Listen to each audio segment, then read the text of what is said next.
He is 8. कितने Waleed, how old, कितनी उम्र आपकी? 5. He is 5. Really? You're 8. Okay, he's 8. He's 8-year-old. 8 साल के बच्चे के दिमाग का एक खास स्टेज के ऊपर मैकेनिज्म चल रहा है.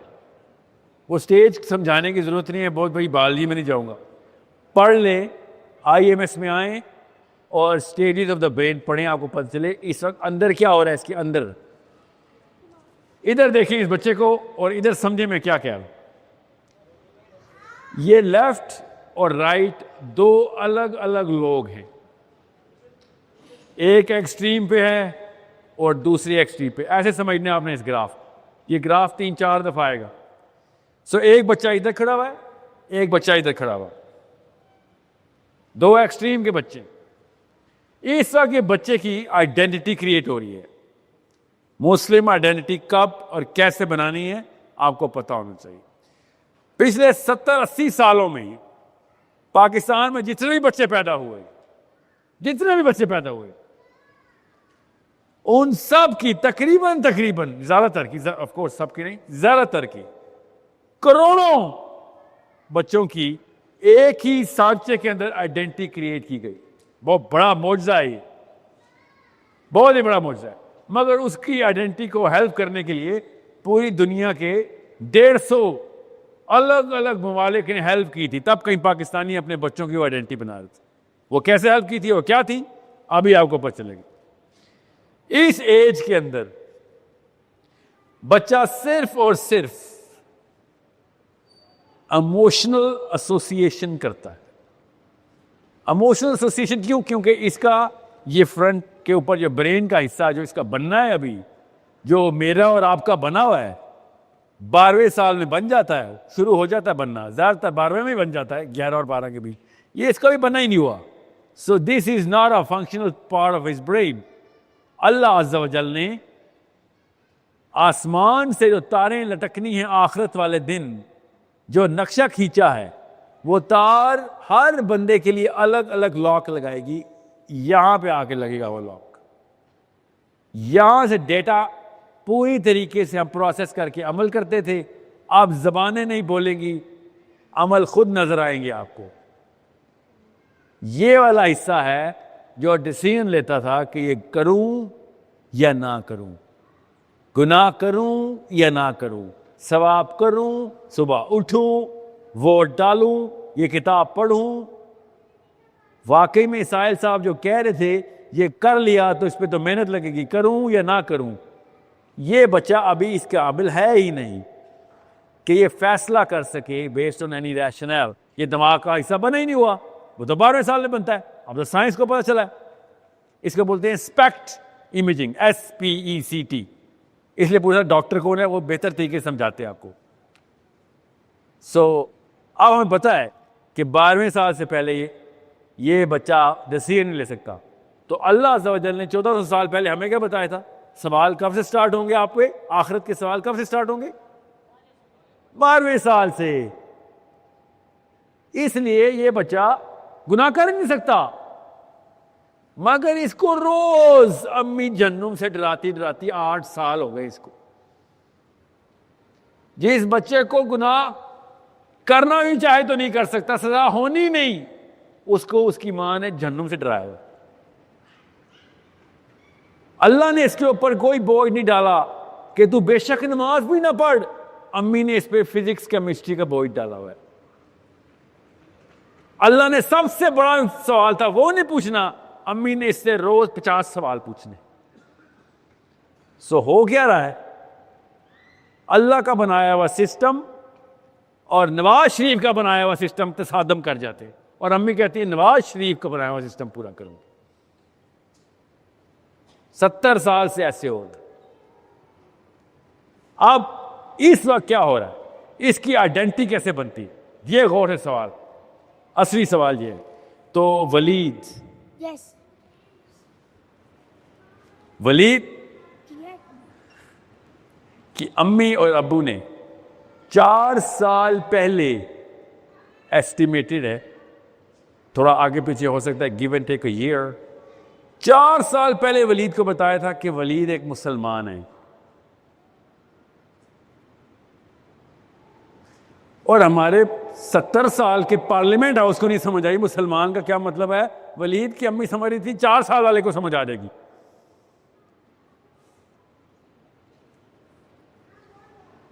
मौलाना फजलुर रहमान को समझ नहीं आ रही इस्लाम का मतलब क्या है, इसको समझ आएगी। इमरान खान को समझ नहीं आ रही, किधर पीटीआई। नवाज शरीफ को समझ नहीं आ रही, हाफिज मुनीर हाफिज हो गया उसको समझ नहीं आ रही, मगर वलीद की अम्मी समझ नहीं, इसको 4 साल के बच्चे को समझ आ जाएगी। जी सफ़ी, इस्लाम के अमल ऐसे तो नहीं होंगे ना। इस्लाम के अमल तब होंगे जब इस्लाम का मतलब तो समझ आएगा।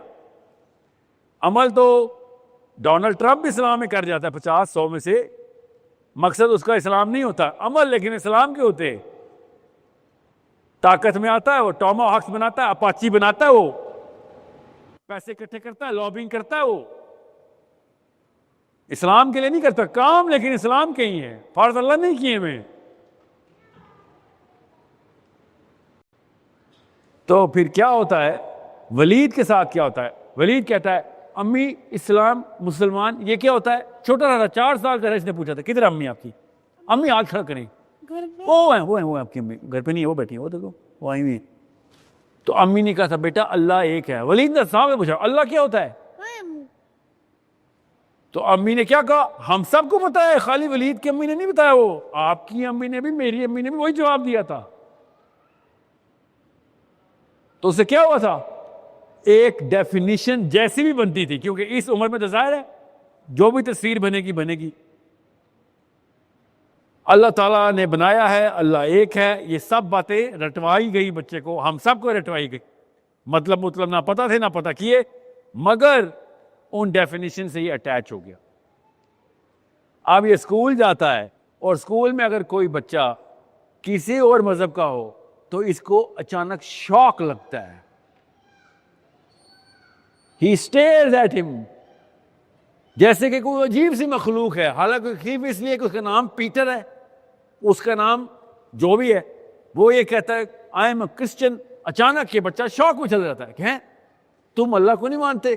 जिस तरह अहमद दिदात की डिबेट होती थी, वलीद उस तरह डिबेटें करता जाके, जाहिर बगैर किसी इल्म के, सिर्फ इमोशनल डिबेट। वो किस बच्चे ने कहा था I am being judged, he is the one who जजेस। इस उम्र में जजमेंट ही पास की जाती है, because that's all a child can do. Emotional level के ऊपर आप और कुछ नहीं कर सकते, इल्म तो होता ही बच्चे के पास।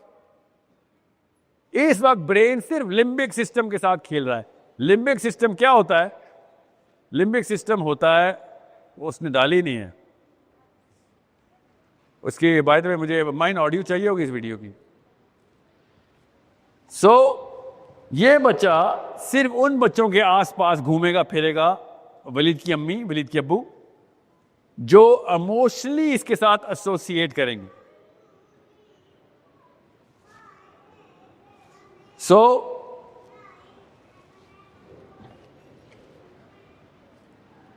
किधर है इसकी लिस्ट, ये सो वलीद के जो डर होंगे, वलीद की जो टेम्पटेशन होगी, वो क्लास में नोटिस करेगा, खानदान में नोटिस करेगा, उस तरह की हरकतें करता जो बच्चा होगा वलीद का दोस्त बन जाएगा।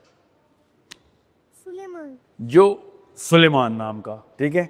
और सुलेमान अगर कोई और किस्म के हरकत और सकनात करता पाया गया तो वलीद उससे दूर होने और उसे डरना शुरू कर दे। Okay, I know it is that simple. क्योंकि बच्चे का दिमाग ही नहीं है, उसका तो इमोशनल सेंटर है खाली, दिमाग तो 12 साल में बनेगा उसका। सो a child, human child behaves just like a regular animal. डर के दूर भागना और जहां ना डर लगे उसे करीब आना, दैट्स इट। यहां पे जो भी बता दिया गया अम्मी ने, वो आपकी बेसिक जायरोस्कोप सेट होगी। अल्लाह एक है, बस आप जो अल्लाह एक बोलेगा वलीद के करीब होना शुरू हो जाएगा। जो कहेगा हम मुसलमान हैं, मैं भी मुसलमान हूं, तो मैं भी उसके करीब होना शुरू हो जाएगा। Emotional attachment based on first 10-20 statements. बार बार जो स्टेटमेंट्स आपने बोली है वो उसकी सारी उम्र की डिक्टेशन बन गई। उसको चाहिए भी वही था बस, इससे ज्यादा वो प्रोसेस ही नहीं कर सकता था।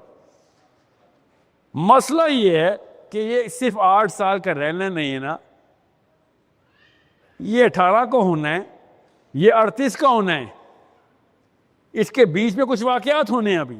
ये खाली इमोशनल रहना नहीं है, इसके दिमाग को डेवलप होना है। मसला पाकिस्तान में ये होता है कि आखिरी दफा जब ये कुरान खुला हुआ देखेगा तो वो 9 या 10 साल में, क्योंकि उसके बाद वो कुरान खत्म कर लेगा। जिस एज के लिए कुरान आया था उससे पहले पहले अम्मी एक कुरान खत्म करा देते। इस एज के लिए कुरान नहीं आया हुआ, इस एज के लिए कुरान आया हुआ है, इस एज के लिए आया हुआ है, इस एज के लिए आया हुआ है कुरान, मगर इस एज पे खत्म हो जाता है। The most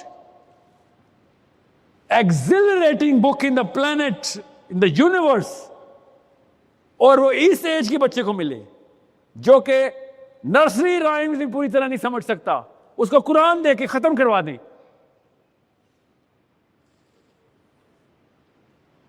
तो उसके पास क्या बचेगा? उसके बाद सिर्फ 4 जुमले पढ़ेंगे। क्या 4 जुमले हम सबको मिले थे? पहला कलमा तैयब, तैयब मेरे पास,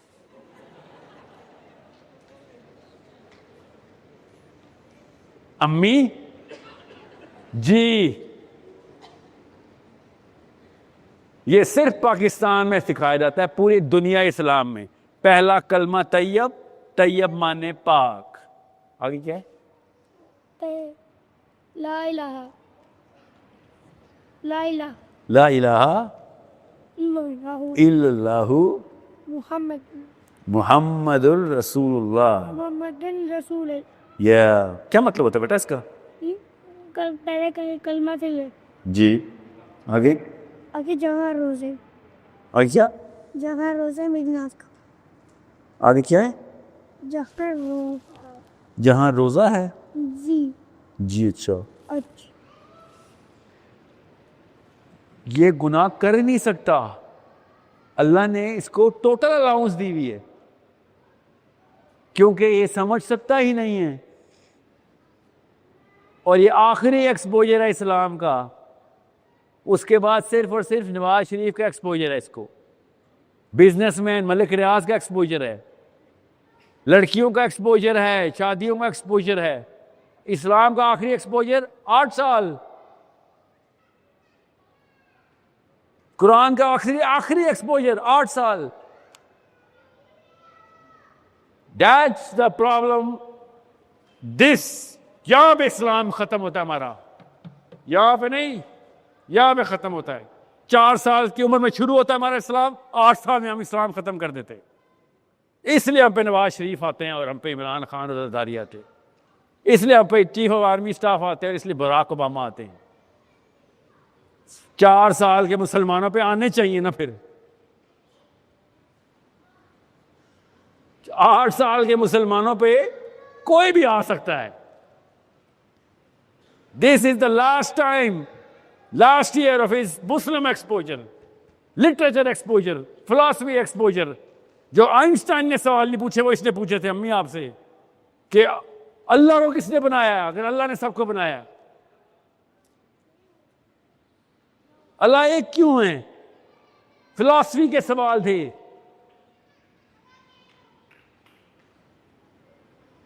अब हो क्या रहा? उसको बताया गया बेटा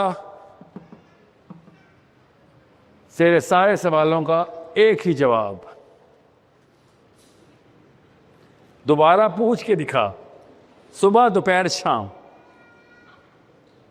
एक गोली 225 मिलीग्राम। उसके बाद से सवाल छोड़ देने। That's the problem. नाउ यहां पे वो क्या करता है? यहां पे हर बच्चा हम अल्लाह से डरा देते हैं। अल्लाह के कॉन्सेप्ट से डरा देते, इस्लाम से डरा देते, उसको पसीने आते हैं, पैल्पिटेशन होती है इस्लाम और अल्लाह का सोच की। ये वो एज थी जहां पे अल्लाह से प्यार करवाना था, जहां पे अल्लाह से डरवा दिया। ये वो एज थी जहां पे अल्लाह से डराना था। अब कहां से मैंने प्यार करना? जिससे मुझे डर लगता है उससे प्यार नहीं कर सकता मैं। रखूं मैं आप पे बंदूक, कर मेरे से प्यार, करके दिखाएंगे मुझसे प्यार? ऐसे करते हैं प्यार किसी से? आज तक किसी से ऐसे बंदे से प्यार किया जिससे आपको खौफ आता हो? अल्लाह हर सूरत में, हर किताब की, कुरान की हर आयत में लिख रहा है कि मैं रहीम हूं, मैं रहीम हूं, मैं रहमान हूं। मगर नहीं, बच्चे को बताया नहीं, अल्लाह कहार है, अल्लाह कहार है। ये तो मैं तो करता खुली, इतनी नेतन्याहू ने साजिश नहीं की, इतने बच्चे उसने नहीं मारे जितने हमने पाकिस्तान में मार दी। एक औरत नहीं मुझे मिली पाकिस्तान में आज तक जो ये ना कहती हो कि यह मेरा हस्बैंड बहुत अच्छा है मगर टॉक्सिक है। जरा टॉक्सिक क्यों है? I don't want to be living in a relationship where I am afraid of him. Really? You don't want to be living in a relationship where you're afraid of him? और हमें कहती हैं कि बेटा अल्लाह से डर के रह, वरना तू मुसलमान नहीं। और हमें भी पता है कि अल्लाह से डरने का मतलब क्या होता है, कि अल्लाह की डिसअपॉइंटमेंट से डर। अल्लाह से रहीम और मोहब्बत का उम्र यह थी कि आपको पता है कि आपकी अम्मी आपसे इतना प्यार नहीं कर सकती जितना अल्लाह प्यार कर सकते हैं। अल्लाह ताला रोज मुझे उठाते हैं, मेरे अंदर जान डालेगी ताकि मैं आपको प्यार करती रहूं। That's the start of the journey of a boy and a girl. He looks at his mother, उसको अल्लाह याद आ जाए। He looks at his father, उसको अल्लाह याद आ जाए कि अल्लाह रोज इसको जिंदा करते हैं कि ये मुझे प्यार करे। मगर नहीं, इसने क्या किया? अम्मी वर्सेस अल्लाह की गेम शुरू कर दी। आपके घरों में भी ऐसे ही हो रहा है, मेरे घरों में भी ऐसे ही हो रहा है, सबके घरों में ऐसे होता है। क्यों? क्योंकि जहां पे आपने फैसिनेशन डालनी थी वहां फियर डाल दिया, जहां फियर डाला था वहां फैसिनेशन डाल दिया। ये किया। 3 बिलियन क्रिश्चियंस हैं दुनिया में। 3 बिलियन में से किसी एक को उठाएं और उसको कहें, जब मैं बोलूंगा अल्लाह, जब मैं बोलूंगा गॉड, तेरे ज़हन में क्या आएगा? वो पता क्या बोलेगा? मर्सी। जब भी किसी एक मुसलमान को उठाएंगे, ऐसे पूछेंगे क्या आएगा तेरे ज़हन में जब मैं बोलूंगा अल्लाह, तो वो कहेगा सजा, इंसाफ। बेस्ट चीज इंसाफ। बड़े शौक है आपको लॉयर खेलने के, जज होने के। आपको इंसाफ चाहिए? मुझे तो नहीं चाहिए इंसाफ। इतने आला करतूत है हमारे कि हम जाके मुकदमे करेंगे उधर। बचेंगे कोई बंदा? इंसाफ हो गया तो कोई बचेगा हम में से? So come back here. बच्चा करता है association based on similar fears, similar fascinations. जब सिमिलर होना शुरू होते हैं ये लोग इकट्ठा होना शुरू होते हैं। जिस बच्चे के इमोशनल फियर्स इकट्ठे होते हैं वो इकट्ठे होते हैं, एक जैसे होते हैं, वो इकट्ठे हो जाते हैं। जिस बच्चे के इमोशनल फियर्स एक जैसे नहीं होते वो अलग अलग होते हैं। सो आप इन बच्चों को एक जैसा देखेंगे, इन जैसों को अकेला ही देखेंगे। कोई चीज मुश्तरक है इनमें जो इसमें नहीं है, वो इमोशनल ही है, वो रैशनल नहीं है। इस उम्र में रैशनल ब्रेन बना ही नहीं हुआ। इसलिए जैसे ही रैशनल ब्रेन बनना शुरू होगा 11, 12, 13, 14, 15, 16 यहां पे आके इसको किसी और ही मैट्रिक्स के ऊपर ब्रेन अचानक अपना पहली दफा आंखें खोलेगा तो दुनिया ही बदल जाएगी आपकी। क्योंकि आपका बच्चा कोई और ही तेवर, किसी और ही सिस्टम के अंदर आपको जज करेगा, आपको असेस करेगा, आपसे सवाल करेगा, अपने दोस्त बनाएगा, अपने दुश्मन बनाएगा। इधर याद रखिएगा, आपने उसको खाली ये बताया हुआ अल्लाह एक है, जन्नत और दोज़ख, सजा, डंडा, आग, इधर ये बताया हुआ आपने, इधर बताया हुआ अल्लाह के नबी सल्लल्लाहु अलैहि वसल्लम जो कुछ कहेंगे वो दुरुस्त है। इधर ये बताया बच्चे को, दुनिया में हर बंदे को चैलेंज कर दी बेस्ड ऑन एक ही सांचा है तेरे पास अपने नबी का। इस वक्त जहां में ये बताया हुआ हमने, एक काम हम करते थे, मसला ये उसके बाद एक दूसरा काम भी करना था। वो मेरे नबी सल्लल्लाहु अलैहि वसल्लम की शान ग्रेस का तकाजा था।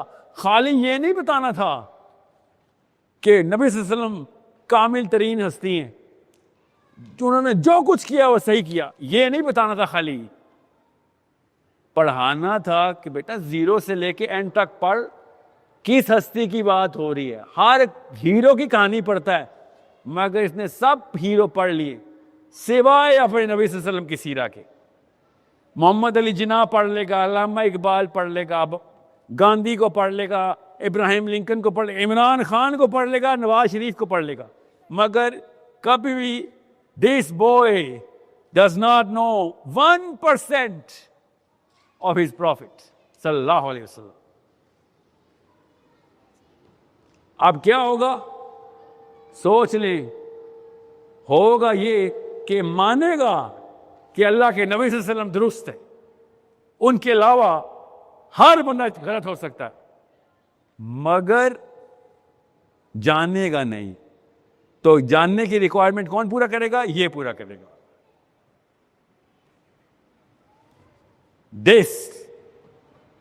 This is the power that Allah अज़्ज़ा व जल ने माँ बाप को अपने बच्चों के लिए क्या कहा है, क्या लफ्ज़ इस्तेमाल किया माँ बाप के लिए। बच्चों के ऊपर माँ बाप क्या हैं? माँ बाप अपने बच्चों के ऊपर खलीफा है।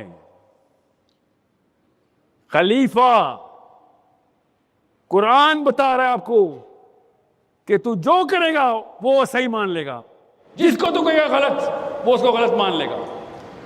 तो इसलिए चाइना में पैदा होने वाला हर बच्चा ज्यादातर कम्युनिस्ट ही मरेगा, एम्परर को रब मान के मरेगा। पाकिस्तान में जितने सुन्नी पैदा हुए हैं ज्यादातर सुन्नी ही मरेंगे, शिया पैदा हुए शिया ही मरेंगे, देवबंदी मरेंगे, बरेलवी मरेंगे। क्यों? इतना ताकतवर खलीफा था जो राज कर गया इसके ऊपर, जो पहले 8 साल में डिक्टेट कर गया, वही बाकी के 98 साल में करेगी। सोचें जरा, अयूब खान पहला सदर था, उसने जो कुछ भी किया आज तक हम वही कर रहे होते, तो कितना कोई पावरफुल सदर होता ना। मर भी गया लेकिन हम उसी के ऊपर जिंदा होते। ये ताकत होती है बाप के पास, माँ के पास। ये इतनी कमजोरी में होता है बच्चा कि जो दीन बना देगी उसका दीन बन गया। सारी उम्र लोगों को चैलेंज करता रहेगा, अपने दीन को डिफेंड करता रहेगा, चाहे वो गलत दीन पे ही क्यों ना हो। ब्राजील वाले सारे कैथोलिक ही मरेंगे, क्यों? उनके माँ बाप कैथोलिक थे। इस उम्र का इतना, इस ज़ोफ़त को समझें कि ये आइडेंटिटी यहां पर जो बन गई बस। अब कोई हाथ डाल के सीने में दिल बदले तो बदले, वरना बाहर से नहीं कुछ होने वाला। इतना पक्का खलीफा आया इसके ऊपर, इतना पक्का खलीफा दुनिया में किसी बंदे पे नहीं आया जितना एक बंदे पे उसका बाप। ईसा इब्न मरियम ने, इसलिए इंजील की आयत पढ़े जरा, ईसा इब्न मरियम ने क्या ऐलान किया बनी इसराइल को कि तुम मेरे दीन पे तब तक आ ही नहीं सकते जब तक तुम्हारे अंदर यह हिम्मत ना हो कि अपने बाप के दीन को छोड़ सको। You cannot come unto me unless you do unto you what you do unto yourself what your father did to you। कि अबू जहल ने क्या कहा अल्लाह के नबी सल्लल्लाहु अलैहि वसल्लम से कि आप तो हमारे साथ पले बढ़े, मेरे दादा, उसके दादा, मेरा बाप सब गलत और आप ठीक, ये कैसे हो सकता है? इतनी ताकत है, नबियों को चैलेंज कर रहे हैं लोग बैठ के, नबियों के मोर्चे देख रहे हैं और चैलेंज कर रहे हैं। नबी का मोर्चा नहीं मान रहे, क्यों? अपने बाप की दीन को नहीं हिलाया जा सकता। ये आइडेंटिटी इतनी पक्की डीप डेप्थ में जाके लगती है, क्यों? उस वक्त ऊपर का कवर नहीं बना होता, खाली इमोशनल सेंटर बना होता है। इमोशनल सेंटर में एंटर होगी आइडेंटिटी। ये हुआ है, इस एज में आते हैं बाकी के सेंटर बन गए। जैसे ही वो सेंटर बने, इधर आप देखें, फिर ये अपने टीनेजर्स की और अपनी अपनी हरकतें याद करें।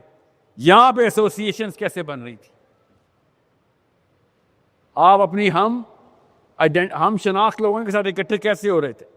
सेंस ऑफ ह्यूमर की बेस पे, कॉम्प्लेक्स एब्स्ट्रैक्टिज्म, उसकी लैंग्वेज की बेस पे, उसकी कैपेबिलिटीज और एबिलिटीज को देख के इकट्ठे हो रहे थे।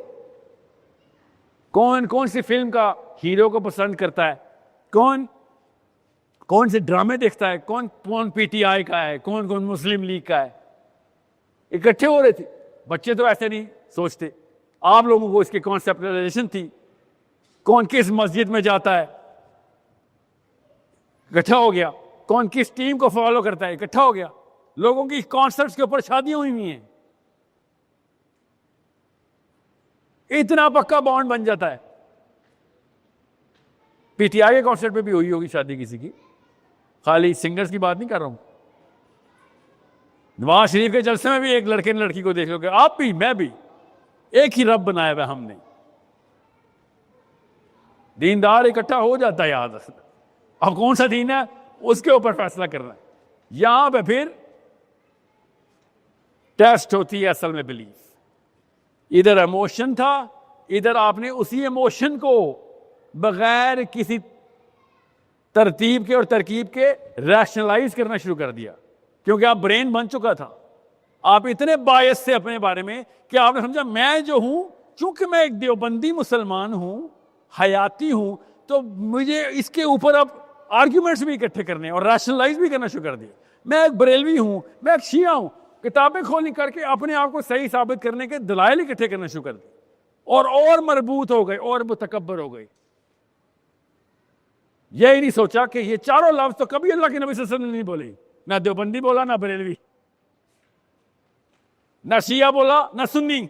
ये लफ्ज कहां से आए? ये तो मेरे नबी ने कभी अपने मुंह मुबारक से इरशाद नहीं किए। और मैं इन चार में से तीन को काफर कह के अपने आप को कामयाब करता रहा। सोचे, मेरी पूरी उम्र गुजर गई, 70 साल पाकिस्तान में गुजर गए और 200 साल हिंदुस्तान में गुजर गए, जिसमें ये 3 फिरके काफर मरे, 1 फिरका जनती मरा। बड़े बड़े उलमा, बड़े बड़े सियासतदान, बड़े बड़े जर्नैल अपने अपनी इस बिलीफ के अंदर है कि अल्लाह के बारे में ये मेरा बरेलवी अकीदा है, अल्लाह के बारे में मेरा शिया अकीदा है, अल्लाह के बारे में रसूल सल्लल्लाहु अलैहि वसल्लम के बारे में मेरा देवबंदी अकीदा है, मेरा अहले हदीस अकीदा है। इमेजिन करें, कहां? यहां पे आ रहा था वो। इसलिए आप देखेंगे ये यूथ जो है सबसे ज्यादा एग्रेसिव और मोबाइल होता है, सबसे ज्यादा गुस्सा इसको आया होता है हर वक्त। इमोशन भी होते हैं, दलीलें भी होती है, रैशनल भी होते हैं। मैं यूईटी लाहौर के हॉस्टल में बैठा हुआ था और उस वक्त लश्कर तैयबा का बड़ा टाइम चल रहा था, बच्चा बच्चा लश्कर तैयबा ज्वाइन कर रहा था। और मैं और मेरा एक दोस्त, मैं क्रिकेट खेलने गया हुआ था उधर, उनकी टीम के खिलाफ मैच खेलने हम गए हुए थे। तो उनके हॉस्टल में बैठे हुए थे, तो वो दावत के मिशन पे आ गए, आप हमारे साथ चलेंगे, हमारा एक दर्स है। ऐसे करके उसने शुरू किया। इन्हें से, बेटा क्या चाहते हो? कहता है, सर आप किस मसलक से ताल्लुक़ रखते हैं? ऐसे, मैं मसलक के मोहम्मदी से ताल्लुक़ रखता हूँ। तो आगे से बोला, कहता है, सुभान अल्लाह, अहले हदीस हैं आप। सर अच्छा, ये नया नाम रखा है तुमने मसलक के मोहम्मदी का? कहता नहीं, नया नाम तो आपने रखा है, अहले हदीस पुराना नाम है, नया नाम आपने इजाद किया है। तो मैंने कहा क्या चाहते हो यार? बहस करते करते पता है 3-4 मिनट में उसने क्या बोल दिया। कहता आप तो, आपके अकीदे तो मिक्सचर है सर, आप तो देवबंदी टाइप बंदे लगते हैं। मैंने ऐसा क्या कहा? कहता आपने इमाम अबू हनीफा क्यों कहा है? एंड आई सेड, कितनी उम्र है पुत्र आपकी? कहता सर 16 का था, 17 का था। कहता आप अबू हनीफा को इमाम मानते हैं? एंड आई सेड, तो आपको कोई मसला है कि मैं इमाम मानूं? कहता मुझे मसला नहीं, आपको मसला होना चाहिए। उसने फलां किताब में फलां हदीस के अंदर 17वां रावी जो लिखा है, वो 17वां रावी शिया था।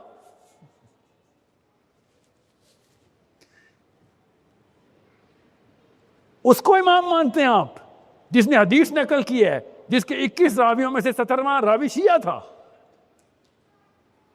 और उसको मैं पैरों से लेकर सर तक देखी जा रहा कि बेटा आपने एक किताब पढ़ी, क्योंकि आप ये पहले से सबूत देना चाहते थे कि आप सही हैं, तो आपने वही किताब पढ़ी। और जिस भाई साहब ने आपको ट्रेनिंग दी थी कि फलां फलां जाके ढूंढो, क्योंकि तुम्हें ख्वाब में तो नहीं आया था कि आज सुबह उठ के वो किताब पढ़ी, इस किताब की फलां सफ़े के ऊपर इमाम अबू हनीफा की एक हदीस है, उसमें 17वां रावी जो है वो शिया होगा। तुझे भी किसी ने बताया है ना। तुम जंग पहले ही हार चुके हो या जीत चुके हो, लड़ाई बाद में करने आते हो। यू कॉपी पेस्टिंग प्लेजराइजिंग यूथ, क्यों? वो करेगा ही करेगा ऐसे। इसके ऊपर वो सिर्फ हम पल्ला लोगों के साथ एसोसिएट करेगा। जैसे ही वो बंदा इस तरफ जाएगा, जैसे ही बंदा इस तरफ जाएगा, दोनों एक दूसरे के दुश्मन हो जाएंगे। और जो दो एक्सट्रीम के लोग होंगे, दोनों एक दूसरे को पता क्या बोल रहे होंगे, क्या लफ्ज बोलेंगे? दोनों एक्सट्रीम के लोग, ये दोनों दोस्त हो गए, ये दोनों एक्सट्रीम पे ये जो दो बंदे खड़े हैं, ये एक दूसरे को क्या बोलेंगे? और तो आपको लफ्ज पता है ना, दुनिया में हर जगह पे ऐसे ही होता है। चाइना में भी ऐसे ही होता है, चिली में भी ऐसे ही होता है। सिर्फ आपके और मेरे साथ नहीं ऐसे होता, ह्यूमन ब्रेन है। बचपन में अपने खेल की वजह से इकट्ठे होते थे, जिस भी फियर और फैसिनेशन जो दूर होते थे उसको हम अलग कर देते थे। उसको हम कहते थे, क्या कहते थे जिसको हम अलग कर दें? क्लास में जो अकेला बच्चा रह जाता है, बाकी के सारे गैंग बना लेते हैं, उसको क्या कहते हैं आप?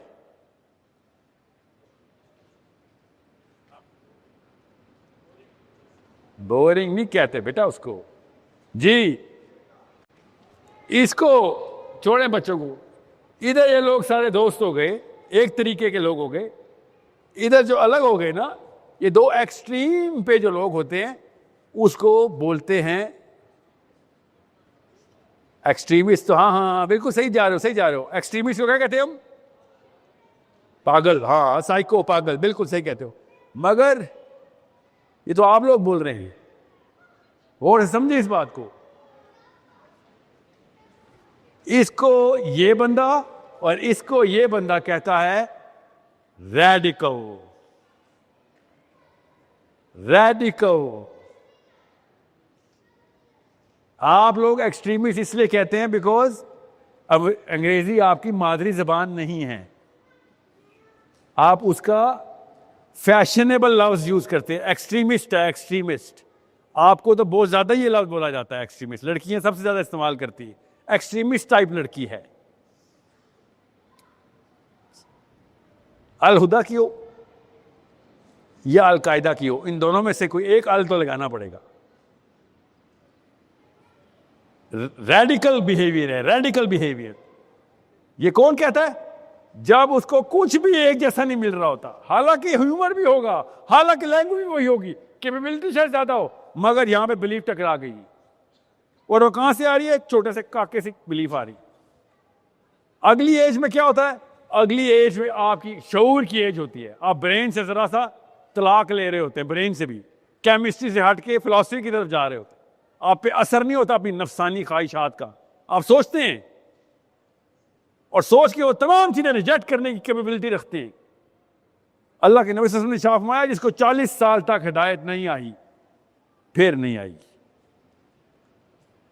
क्योंकि 40 साल में ब्रेन के साथ वाकया होता है। आपका पूरा का पूरा मेंटल स्ट्रक्चर, मेंटल मॉडल पूरी तरीके से अपनी ताकत में आ जाता है।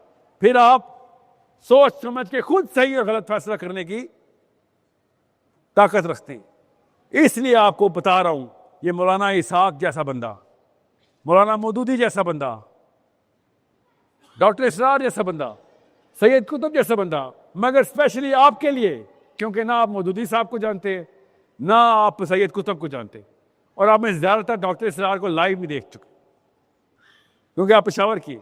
मगर आप तक चलें, डॉक्टर इसरार तो पहुंच गए, मगर आपने बयानुल कुरान का दौरा शायद ना किया हो।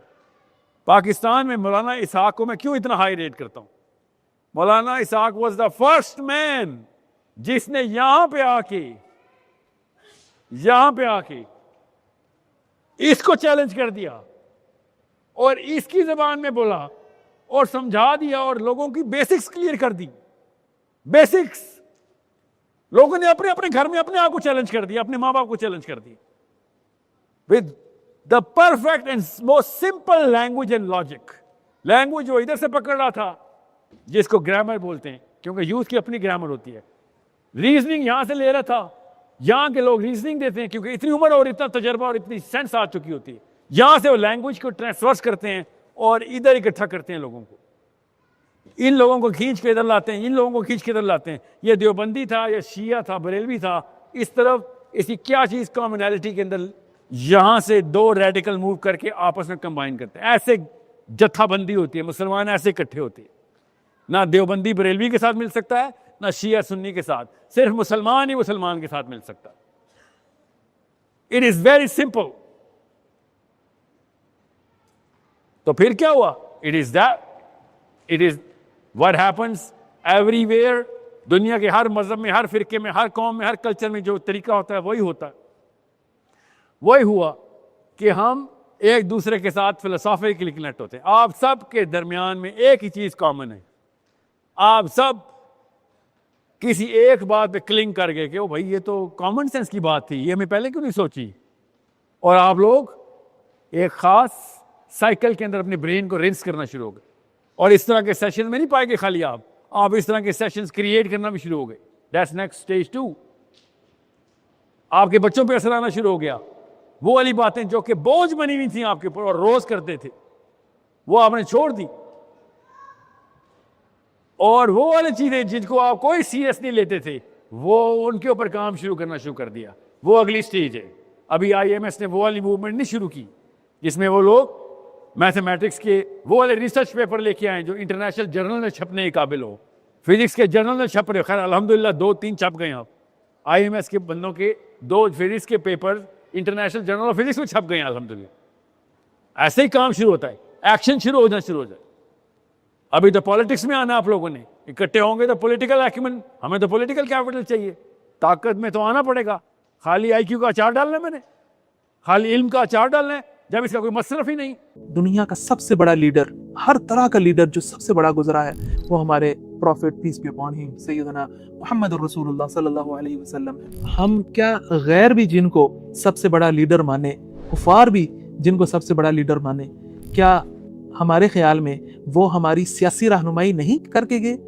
ये तो समझना ही बेवकूफ़ी है, बल्कि मैं समझता हूँ इस्लाम के मुनाफी है अगर हम ये समझें कि इस्लाम में नबी अलैहिस्सलातु वस्सलाम ने अपनी सियासी ज़िंदगी से हमें सियासत नहीं सिखाई। दरअसल सियासत सिखाई ही नबी अलैहिस्सलातु वस्सलाम ने है कि सियासत असल में होती क्या है और उसको नाफिज कैसे किया जाता है। उसके जितने एस्पेक्ट्स हैं, चाहे वो गुड गवर्नेंस हो, चाहे वो जस्टिस सिस्टम हो, चाहे एडमिनिस्ट्रेशन इशूज़ हो, चाहे वो डिप्लोमेसी हो, जितने भी एस्पेक्ट्स आप उसके ले लें, ये सारे नबी अलैहिस्सलातु वस्सलाम की लाइफ में, आपकी सीरा में, आपकी ज़िंदगी हयात तय्यबा के अंदर हमें जा बजा मिलते हैं।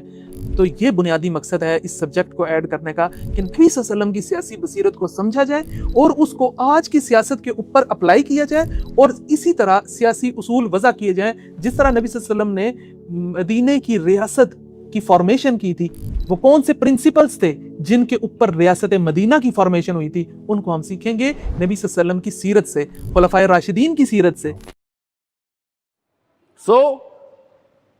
ये है वो मेंटल मॉडल जिसके थ्रू आपकी जो आइडेंटिटी है वो अल्लाह की तो रहेगी। यहां से जितने भी अब आप देख लें, जितना पाकिस्तान उठा के देख लें, बच्चों की उम्र से जो आइडेंटिटी पकड़ी हुई थी वो उसी पे बाबे हुए हैं। अभी तक रत्ती बराबर प्रोग्रेस नहीं है उनकी डेफिनेशंस में, नहीं डेवलप कर सके। वो 5 नमाजें जो बच्चे को फर्ज कराई थी हमने जबरदस्ती, वो बाबा जी भी दुनिया में ये कहते हैं हर मस्जिद में अल्लाह ने नमाज के कहा, नमाज का कहा, बाकी कुछ भी नहीं आता उसने करना है। उसने बस नमाज पढ़ ले, मैं जन्नत में पहुंच जाएगा। बाबा जी बिल्कुल आप नमाज पढ़ें, यहां तक ठीक था, आगे भी काफी फराइज किए हैं अल्लाह ने। कुतिबा अलैकुमुल किताल तक भी जाना है हमने, अभी तो नमाज तक हुआ। इधर तो रोजा भी फर्ज नहीं था बच्चे को जब आपको नमाज फर्ज की थी। जिस उम्र में नमाज फर्ज करते हैं आप, उस उम्र में तो रोजा भी फर्ज नहीं है। उधर ही का अभी तक इस्लाम पकड़ा था आपने, आगे नहीं चलना और काम नहीं है खाली। नहीं नहीं नहीं नहीं, ये क्या बिहेवियर है? ये एक्सट्रीमिस्ट बिहेवियर है साहिल अदीब का। एक्सट्रीमिस्ट टाइप बंदा लगता है, अखवान मुस्लिमीन का लगता है, अलकायदा का लगता है हमें। ये जुमले सुन रहा हूं मैं, क्या मैंने ऐसा कह दिया कि सिर्फ नमाज पे ना रहीम बाबा मारा जाएगा उस्ताद, और तुझे नमाजें में ये पढ़ने दे रहे हैं, तू अपनी मर्जी से तो वो भी नहीं पढ़ रहा। आज उन्होंने नलका बंद किया, तेरी मस्जिदें बंद हो जानी है। वो तो चाहते हैं कि तुम सिर्फ नमाजें पढ़ो, सिर्फ रोजे रखो, शाबाश, हज पे आया करो। वो तो चाहते हैं स्पिरिचुअल बन जाओ, सारे गांधी बन के रहो, सत्याग्रह मूवमेंट करो, ए पॉलिटिकल हो जाओ। वो तो उनका और आप नहीं चाहते कि आपके घर के काम वाले ए पॉलिटिकल रहें। आप नहीं चाहती कि आपकी जो काम वाली सफाई वाली है वो आपको घूर के ना देखे, चाहे आप जो मर्जी करें। तो वो भी तो यही चाहते हैं।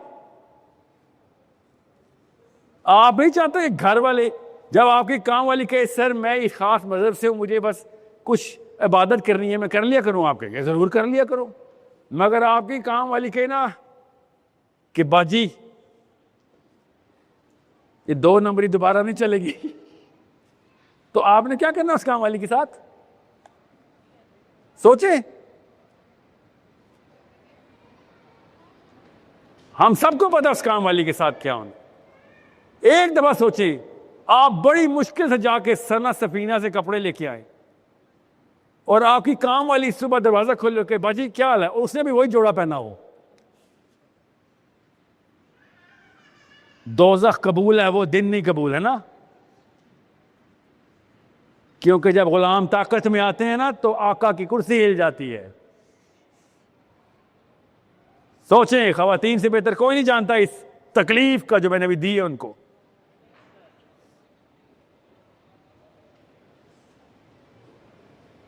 काम वाली पे सारे कॉन्सेप्ट्स क्लियर, डोनाल्ड ट्रंप के ऊपर सर हमें समझ नहीं आती, प्रैक्टिकल स्टेप बताइए साहिल, सब प्रैक्टिकल।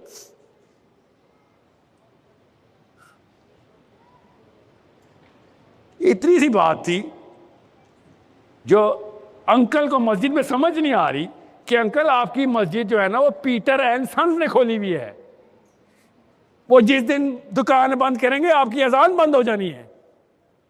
आपको इजाजतें दे रहा है वो 2 नंबर, और आप खुशी खुशी पूजा कर रहे जाके। दिखाता हूं आपको, अभी इजाजतनामा दिखाता हूं आपको, लिखा हुआ है, अभी दिखाता हूं, सामने लेके आया हूं, पब्लिश्ड। तब आपको पता चलेगा आइडेंटिटी है क्या। इधर पाक सर जमीन शादबाद, इधर बच्चों को याद कराया गया था, और पाकिस्तान के जाहिल बाबे और आंटियां अभी तक ये समझती है पाकिस्तान का कौमी तराना फारसी में लिखा हुआ है ना। शौक लगा ना ये सुन के कि मैंने जाहिल बोल दिया इससे पहले, क्योंकि वाकई आप वाकई समझते हैं अभी भी पाक सर जमीन का निजाम कुव्वत अखुवत अवाम। काश के ईरान ऐसी फारसी बोलता। हम भी तेहरान जाते, कोई आलू प्याज खरीद के लौज लेके आते, हमें तो समझ नहीं आती उनकी फारसी। फारसी तो ऐसे बोलते हैं कि पाक सर जमीन का निजाम कुव्वत अखुवत अवाम। किस बेवकूफ ने कहा था कि फारसी में लिखा हुआ जुमला है, सब ने मान लिया। हफीज जालंधरी पाकिस्तान का कौमी शायर लाहौर में बैठ के उर्दू में कौमी तराना लिखे, और जाहिल सारे के सारे बोले वो एंड में शाद बाद आ रहा है ना तो ये फारसी है, अपनी जबान ही भूल जाए।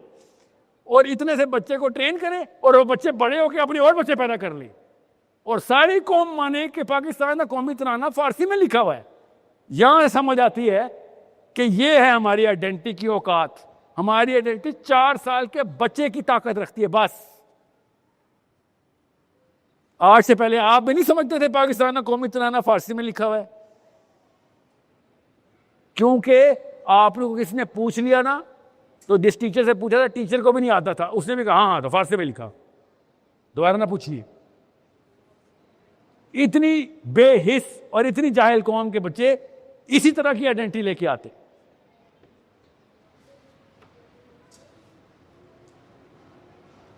ये हालात हों तो फिर पाक सर जमीन शादवाद शुरू होता है। उसके बाद इस्लाम के कितने सहाबा के नाम इस्लामियात की किताब में है, बताएं, अशरा मुबशरा के कितनी साहबियात के नाम पढ़े हैं आपने आज तक टेक्स्ट बुक में? बताएं बताएं, सोचें। आप ऐसा कहें हजरत अबू बकर सिद्दीक की किसी एक बीवी का नाम बता दें, चले चले, शाबाश। आपसे औरतों का पूछा है, मर्दों का नहीं पूछा, बेपर्दे की नहीं की मैंने। हजरत आयशा की कोई सी 2 बहनों के नाम बता दें, चलें। अम्मियों का नहीं पता तो अबू बकर सिद्दीक की बच्चियों को तो पता होगा, बीवियों का नहीं पता तो चलें, शाबाश। 2 पूछा बेटा जान के। आप बताएं सर, अबू बकर सिद्दीक के वालिद साहब का नाम क्या था? अब मैं बताता हूं मैं क्यों पूछ रहा हूं आपसे, क्योंकि इस उम्र की इस्लाम है आपके पास अभी तक, इस उम्र का। मैं बताता हूं अभी, सुने, गौर से सुनना। किस क्लास में आपने तस्वीरों समेत, नाम समेत, स्टोरी समेत पाकिस्तान के निशाने हैदर गिने थे? उसी साल जिस साल आपको इस्लाम की आइडेंटिटी दी जा रही थी। कर्नल शेर खान किस इलाके का है? सबाबे है ना, सबाबे का है। हजरत माज किस इलाके के थे ये बताए? 4 साल की आइडेंटिटी है आपकी, 4, 5, 6। ये हालात है हमारे। सारे निशाने हैदर क्यों मिले? वो निशाने हैदर, हैदर वाला, अली बिन अबी तालिब वाला हैदर है, मगर झंडा पाकिस्तान का लगा हुआ है। झंडा पाकिस्तान का लगाना क्यों है? क्योंकि उस उम्र में ही क्रिएट की करनी आइडेंटिटी। उसी वक्त मांग रहे हैं, क्लब में डालना था, डाल दिया। ये है वो क्लब, ये है वो हमारी औकात, ये है। बस इन्होंने फुटबॉल क्लब बनाया, हमने पाकिस्तान क्लब बना लिया। जैसे औकात तो यही है। हम भी वर्दी पहन लेते हैं, जो मर्जी करें। उसके बाद वो बांग्लादेश जो पाकिस्तान था पहले, मुसलमान बांग्लादेश जो पहले पाकिस्तान था, उसका भी पाकिस्तान ही था बाय द वे। जब उसका पाकिस्तानी फौजी आता है और हमारे पाकिस्तानी फौजी को पकड़ के जहाज अगवा करता है, हमारा पाकिस्तानी जहाज नीचे गिरा देता है, जहाज तबाह होता है। दोनों मुल्क अपने अपने इस फौजी को निशाने हैदर दे रहे थे। शाबाश, कोई एक तो गलत होगा सर, दोनों तो नहीं ठीक हो सकते। दोनों मुसलमान हैं, एक ही जहाज पकड़ने की कोशिश कर रहे हैं, और एटलीस्ट इंसाफ तो कर लो, किसी एक को निशाने हैदर दो, दूसरे को तो ना दो। सोचिए जरा ये क्या हो रहा है। ये इनकी इस्लामिक आइडेंटिटी है, नाम इन्होंने इस्लाम वाले रखे हुए हैं और काम इन्होंने पाकिस्तान वाले किए हुए। ये इस उम्र के अंदर वाकया हुआ है। This is the age. इधर ग्रो ही नहीं किया इन्होंने, ब्रेन नेवर इवन इवॉल्व्ड। किधर एवोल्यूशन हुई है? बिजनेस कर लें जी, मिलें लगा लें, फैक्ट्रियां लगा लें, जो जितना ज्यादा पैसे वाला है उसके करीब करीब हो जाओ, वो हमारे जैसा, हमारी क्लास का बंदा है। That's what their identity was. इस्लाम से तो दूर का भी ताल्लुक नहीं था इस चीज का कि इस बेस के ऊपर लोगों को तुम शनाख्त करते हो कि इसके ऊपर पैसे ज्यादा हैं तो वो तुम्हारे काम का बंदा है। इतने सेल्फिश व्यापारी किस्म के लोग हो। कभी नोटिस नहीं किया? इमरान खान ठीक कहता था कि ये सब एक दूसरे के सगे इसलिए क्योंकि एक जितने चोर है, एक दूसरे को प्रोटेक्ट करते हैं। नवाज शरीफ और जरदारी 100% ट्रू बात है। वो क्यों यहां पे आके इकट्ठे हो जाते थे? एक ही तरह की ability, capability to be a crook थी, और एक ही बिलीव थी कि भाई यही है दुनिया में आने का मकसद। आसान आपकी जबान में इमरान खान बोलता रहा कि यार आपको समझ नहीं आ रही, जब वक्त आता है आपस में हाथ मिला लेते हैं, पार्टी इकट्ठी कर लेते हैं। और मैं आपको पता ना पीटीआई के खिलाफ हूं, आपको पता ना इस बात का। जो चीज सही है उसको समझे कि बेसिक चल क्या रही, इधर आके आपको पता चलता है फिर कि भैया कहानी तो कुछ और है। कहानी कुरान में थी, वो कुरान अक्ल वाले के लिए आई थी, कुरान तदब्बुर और तफक्कर करने वाले की आई थी, बच्चे के लिए नहीं आया था कि जी कुरान खत्म करा दे इसको मैं बस। आप आज एक किताब लिखें और आपकी अपनी बीवी ने वो किताब ना पढ़ी हो, क्या गुजरेगी आप पे, बताएं जरा। आप कह रहा हूं, आप इंसान, आप एक किताब लिखें और आप अपनी बीवी से पूछें कैसी लगी, ओके मैंने कहाँ पढ़ी, और आपका 4 साल का बच्चा आके अबू जी मैंने सारी पढ़ ली है, कितनी खुशी हो जाएगी आपको, मुझे ही पता है। 4 साल का बच्चा आपका जब कुछ जफ्फियां डाल रहा हो, अबू जी आपकी किताब बेस्ट है, बेस्ट, कोई असर होगा आपके ऊपर इसका? उसका गुस्सा पता है किस पे निकालेगी? अपनी बीवी पे,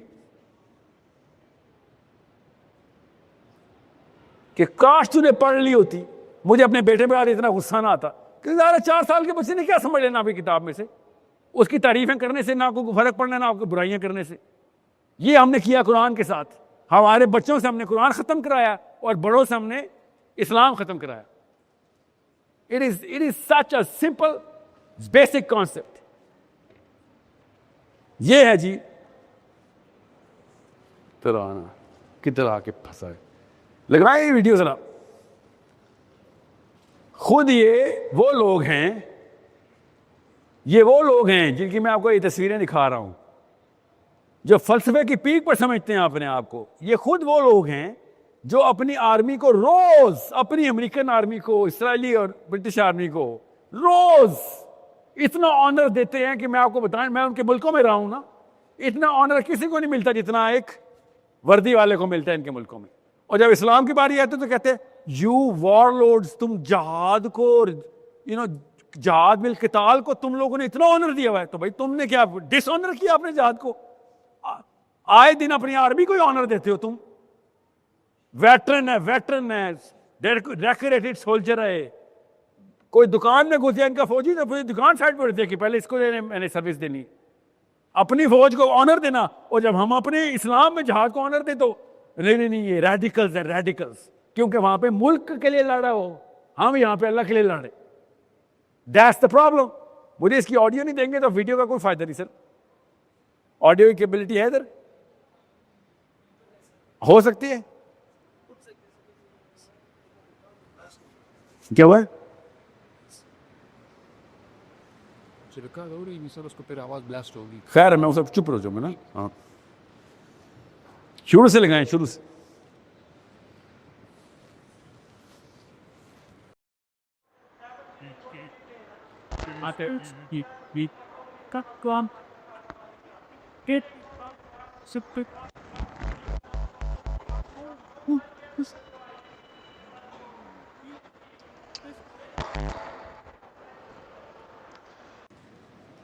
जो कौम का लफ्ज है ना, उसको गौर से समझे अरबी में क्या मतलब है इसका। कौम का कुरान क्या मतलब ले रहा है। एक वो कौम है जो अपने अमल के ऊपर ऐसे कौम बन गई है, उसकी शनाख्त उसका अमल है, उसका अकीदा और अमल है। एक वो कौम है जो अपने किसी निशान की वजह से या किसी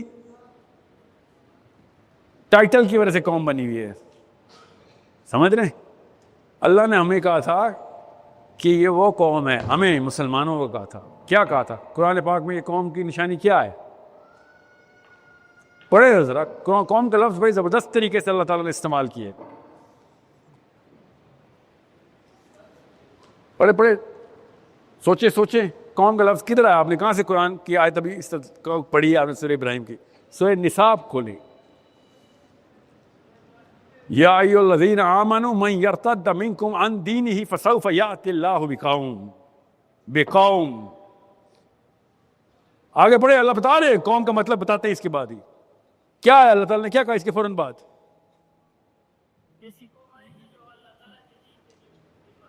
नहीं, यहां पे तो अल्लाह ताला ने पहले तो या अय्युहल्लज़ीना आमनू मन यर्तद्द, कौन है जो छोड़ गया? मन यर्तद्द मिनकुम अन दीनिही फसौफ यातिल्लाहु बिकौम। तो अल्लाह ताला ने ये जो लोग छोड़ देते हैं ना दीन को, उनकी रिप्लेसमेंट में अल्लाह ताला ने एक कौम तैयार की है। जो भी छोड़ेगा उसके लिए रिप्लेसमेंट में अल्लाह ने क्या कौम तैयार, उस कौम की निशानी अल्लाह बता रहे हैं। वो कौम क्या करेगी? युहिब्बुहुम व युहिब्बूनहु। आगे अज़िल्लतिन अलल काफिरीना इज़्ज़तिन अलल मुमिनीन। इज़्ज़तिन अलल, काफिरों से सख्ती करेगी और मुसलमानों से नरमी करेगी। युजाहिदूना फी सबीलिल्लाहि वला यखाफून लौमत लाइम। लौमत लाइन किसी भी लेवल की क्रिटिसिज्म से, किसी भी किस्म की मलामतों से और सुपरस्टिशन से और इन टाइटल्स और जो है ना टैग से हमें कोई फर्क नहीं पड़ेगा। और क्या करेंगे? युजाहिदूना फी सबीलिल्लाह। ये कौम की निशानी अल्लाह ने बता दी है। अब इसके अलावा कुछ भी कौम के लोग डालेंगे, वो अपनी कौमें खुद बना रहे। अल्लाह ने कौम ऐसे बनाई है। ये जो काम करेगी वो जो कौम है वो अल्लाह के लिए कौम है। ये अल्लाह के रसूल सल्लल्लाहु अलैहि वसल्लम की कौम है, जिससे क्या करता है? युहिब्बूनहुम, अल्लाह उससे प्यार करता है और वो अल्लाह से प्यार करते। सोचे, अल्लाह उससे प्यार करता है, ऐसी कौम है। अल्लाह खुद बताए कुरान में कि अल्लाह इस तरह की कौम से प्यार करता है, बस किसी और कौम से नहीं। ये कौम की निशानी अल्लाह बता रहे हैं। आप ठीक कह रहे हैं, कौम का लफ्ज रिकग्नाइज, हाँ, तो कौम के अमाल भी रिकग्नाइज हो गए। इसके अलावा नहीं हम कोई और करने वाली कौम। आप खुद सोच ले, अल्लाह ने सूरह बकरा में भी 2 कौमें ही बताई। यहां पे भी मैं दूसरी कौम आपको दिखा रहा हूं, एक वो कौम और एक वो कौम जो कौम जिनके ऊपर दीन छोड़ने की वजह से दूसरी कौम आई थी। अल्लाह ने बुला लिया, अल्लाह ने खुद बुलाई दूसरी कौम। क्यों? ये वाली कौम दीन छोड़ गई थी। कौन सा दीन? ये जो मैं बता रहा हूं, दीन ताकत में लाने वाला, लोगों को अल्लाह के रास्ते में लगाने वाला, लोगों को इंस्पायर करने वाला, प्रोग्रेस देने वाला, ये वाला दीन छोड़ गई, अपना दीन बना लिया। अल्लाह ने फिर खुद बुलाई एक कौम जिसको अल्लाह पसंद करे और वो अल्लाह को पसंद करे। तो मैं मानता हूं कि कौम तो ऐसे ही कहना है, मगर इसका ये मतलब नहीं है कि जिसको भी कौम का अल्लाह ने रिकॉग्नाइज कर लिया, नाउज़ बिल्लाह, नहीं। लेकिन भैया बेस्ट रिसीवर्स की एक कौम है, तुम्हें चाहिए। आपका सवाल का जवाब मैं यस में भी दे देता हूँ, हाँ जी, और भी कौमें हैं, तो इसका ये मतलब दुनिया के हम अंबिया उस कौम में कैसे आ गया, उसकी आइडेंटिटी उस कौम में कैसे प्लेस हो गई जो अल्लाह से बगावत के विजन पे स्टार्ट है, या उसका जो पूरा कंस्ट्रक्शन। कौन से नबी की बात करें आप? तमाम तकरीबन हजरत लूत अलैहिस्सलाम के बारे में भी आया, हजरत नूह अलैहिस्सलाम के बारे में नहीं, नूह में तो उसमें अल्लाह ताला ने ये कब कहा कि तुझे इस कौम के साथ उठाना? मैंने नहीं, उस कौम की तरफ, यानी और ज़ाहिर है उस तरफ ही भेजेंगे ना, जाए और गंदगी की तरफ ही भेजेंगे सफाई करने के लिए ना आप आपको। लेकिन उसको साथ में बताया भी है कि ये आपका पोजेसिव प्रोनाउन दिया है, फॉर एग्जांपल के इन्ना अरसलना नूहन इला कौमिही, उसके कौम की तरफ। तो उसका कौम अगर बिगड़ा हुआ तो वो he was a part of that कौम जी। तो यस, तो फिर उसकी आइडेंटिटी की ओहो, आप समझ नहीं रहे हैं। देखें, बड़ी सिंपल सी बात है, रसूल और नबी में पहले फर्क करें। रसूल तमाम अकवाम के को एक कौम में बनाने के लिए आता है, और नबी सिर्फ अपनी कौम के लिए आता है। स्कोप छोटा होता है नबी का, रसूल का स्कोप बहुत बड़ा होता है। अल्लाह के नबी सल्लल्लाहु अलैहि वसल्लम हो, या मूसा अलैहिस्सलाम हो, या नूह अलैहिस्सलाम हो, ठीक है, उलुल आज़म अंबिया हो, वो दुनिया के लिए आएंगे। आप एक ऐसा फिर तो एक कौम के लिए नहीं आए, नहीं, एक कौम बनाने ही आए हैं सबको। ईसा इब्ने मरियम ने आके सबको नहीं मुसलमान करना, एक कौम बना देना है, समझ रहे? बिल्कुल इस तरीके से हज़रत यूनुस एक खास कौम के लिए आए थे, पूरी दुनिया के लिए नहीं आए थे। हज़रत लूत एक खास कौम के लिए आए थे, पूरी दुनिया के लिए नहीं आए थे। अल्लाह के नबी सल्लल्लाहु अलैहि वसल्लम एक खास कौम के लिए नहीं आए, पूरी दुनिया को एक कौम बनाने के लिए आए। फर्क समझा? ये है रसूल में और नबी। तो इस तरह आप मिक्स नहीं करेंगे कि जहां पे एक नबी की बात हो वहां पे रसूल वाला असूल इस्तेदलाल कर लें, ऐसा ना करें। रसूल is a way wider subject, way bigger power, way bigger responsibility. और हमें रसूल सल्लल्लाहु अलैहि वसल्लम की रिस्पॉन्सिबिलिटी इनहेरिट हुई है, हमें यूनुस अलैहिस्सलाम की रिस्पॉन्सिबिलिटी नहीं इनहेरिट हुई, हमें मोहम्मद बिन अब्दुल्लाह सल्लल्लाहु अलैहि वसल्लम की रिस्पॉन्सिबिलिटी इनहेरिट हुई है। हमने पूरी दुनिया के ऊपर लोगों को इकट्ठा करना है कि भाई तुमने ज़बरदस्ती मुसलमान नहीं होना, मगर कानून अल्लाह के ऊपर ही ताबे लेके आएंगे। हम भी तो तुम्हारे कानून के ताबे आए हुए ना। मैं कोई विक्टोरिया को नबी मानता हूँ, मगर उसके कानून फॉलो करने पड़ते हैं ना, क्योंकि डंडा उसके हाथ में, पैसा उसके हाथ में, किताबें उसके हाथ में। तो ये जितने भी गामदी के स्टूडेंट्स हैं ना, फ्राई के या आजकल के लिबरल, जो पाक सर जमीन शादवाद को दीन बना के बैठे हुए और बाकी नमाजें पढ़ लो, इस्लाम यही है, उनको बताएं कि यार आपको दीन का इतना ही मसला है तो विक्टोरिया का कानून क्यों मानते हो? सोचे ना, कानून किसी का भी मान लोगे सिवाय अल्लाह के, क्योंकि हम अल्लाह के कानून की बात करते हैं हमारे खिलाफ हो जाते हो। विक्टोरिया का कानून कबूल है, अल्लाह का कानून कबूल नहीं है तो ये कहो ना अंदर से तुम्हें मसला अल्लाह के कानून से है, ये मानते नहीं ना। हमेशा मेरे पे इतना होता है, ये कहाँ लिखा है कि अल्लाह का कानून फर्ज है? भाई तू फर्ज ना समझ, तू नफल करके ही पढ़ ले। तुझे किसने कहा तुझे फर्ज करवा रहे? विक्टोरिया ने फर्ज करवाया ना, करते हैं ना पूरा फर्ज। विक्टोरिया का कानून पाकिस्तान में ना, उसको कैसे फर्ज कर लिया आपने? हमारी बारी आए तो इस्लाम में ये नहीं है, अपनी बारी आए तो सब कुछ ही इस्लाम में। ये इनके अंदर की दो नंबरी है। क्यों? क्योंकि इनकी आइडेंटिटी के अंदर चैलेंज क्रिएट होता है। चैलेंज कैसे क्रिएट होता है कि ये हमने बचपन में नहीं सुना था, लड़कपन में नहीं सुना था, तो हमने तो उसको पक्का कर लिया हुआ है। मैं तो जो मानता हूं वही मानूंगा, तू नई बात करेगा तो हम मेरी बेसिक ये शनाख्त तूने चैलेंज कर दिया, मैं तो जीरो पे मल्टीप्लाई हो जाऊंगा, इतनी उम्र ज़ाया हो जाएगी मेरी। कभी सोचा नहीं है, कभी बाबे दीन पे नहीं आए। जिस नबी में दावत दी हमेशा यूथ दीन पे आया, बाबे रिएक्ट कर गए। उनको यही डर था यार 70 साल ज़ाया हो जाएंगे मेरे। आज मैंने मान लिया, लोग कहेंगे तूने इतने साल बेवकूफ़ी में गुजारे, अपने इस एरोगेंस में मारे जाते हैं। हर नबी की दावत यूथ ने कबूल की है, बाबा हमेशा रिएक्ट कर गया। उसको जोम इस बात का था कि भाई मैं तो दाना और आकिल और वाइज हकीम किस्म का आदमी हूं, मेरी तो हिकमत जीरो नहीं अगर मैंने मान लिया कि मेरा दीन ही गलत था। समझ रहे? इसलिए इनकी आइडेंटिटी 4 साल के काकों वाली है। इतनी औकात है इनकी आइडेंटिटी की, उसको इमोशन को चाटी जा रहे कब से। ये पाकिस्तानी होने के नाते मैं आपको बता रहा हूं बेसिक सी बात। मेरी डिबेट रूट स्कूल में हो रही थी, वीडियो पे देखिएगा, और खुद ही बात उस तरफ लेके गए। मैंने कोई ऐसी बात नहीं की थी, और ज़ाहिर चैलेंज तो हो जाता है, इनको शौक तो है कि भाई किस तरीके से पॉइंट स्कोर करने। कहते हैं ये आपके इस्लाम में तो खुद कुछ हमला आवर भी जन्नत में जा सकता है ना, अपनी तरफ से अलकायदा और उसामा बिन लादेन की तरफ लेके जा रहे थे। नहीं, मेरे इस्लाम में तो नहीं, आपके पाकिस्तान में जा सकता है सर। आपने निशाने अदर दिए, बम बांध के टैंकों के नीचे आप लेटे हैं, मुझे पे क्यों डाल रहे हो? पाकिस्तान की बारी आती है तो तुम्हारी आइडेंटिटी के अंदर निशाने अदर मिल जाता है इस पे। जब इस्लाम की बारी आती है तो तुम्हें सांप तुम्हारे डसना शुरू कर देते, सीने पे सांप लौटते हैं। क्या पाकिस्तान ने नहीं निशाने अदर दिए? 65 की जंग में टैंक के नीचे लेटने पे वो खुदकुशी नहीं है? ये हमें बेवकूफ बना रहे हैं। ये अब 4 साल के बच्चे जो वर्दियां पहनी हुई और जो पार्लियामेंट हाउस में बैठे हुए 4 साल के बच्चे हैं, क्योंकि इन्होंने 4 साल की आइडेंटिटी रखी है। ये हमें बेवकूफ बनाएंगे। हम कुरान पढ़ के आए और ये काकों से बेवकूफ बन जाए। हम पाकिस्तानी हैं, हम इंडियन होते, अफगानी होते, बंगाली होते, ईरानी होते, हम ये बात ना कर सकते। हमने निशाने अदर दिए खुदकुशी पे। ये कहानियां हमारे आगे नहीं चलेंगी।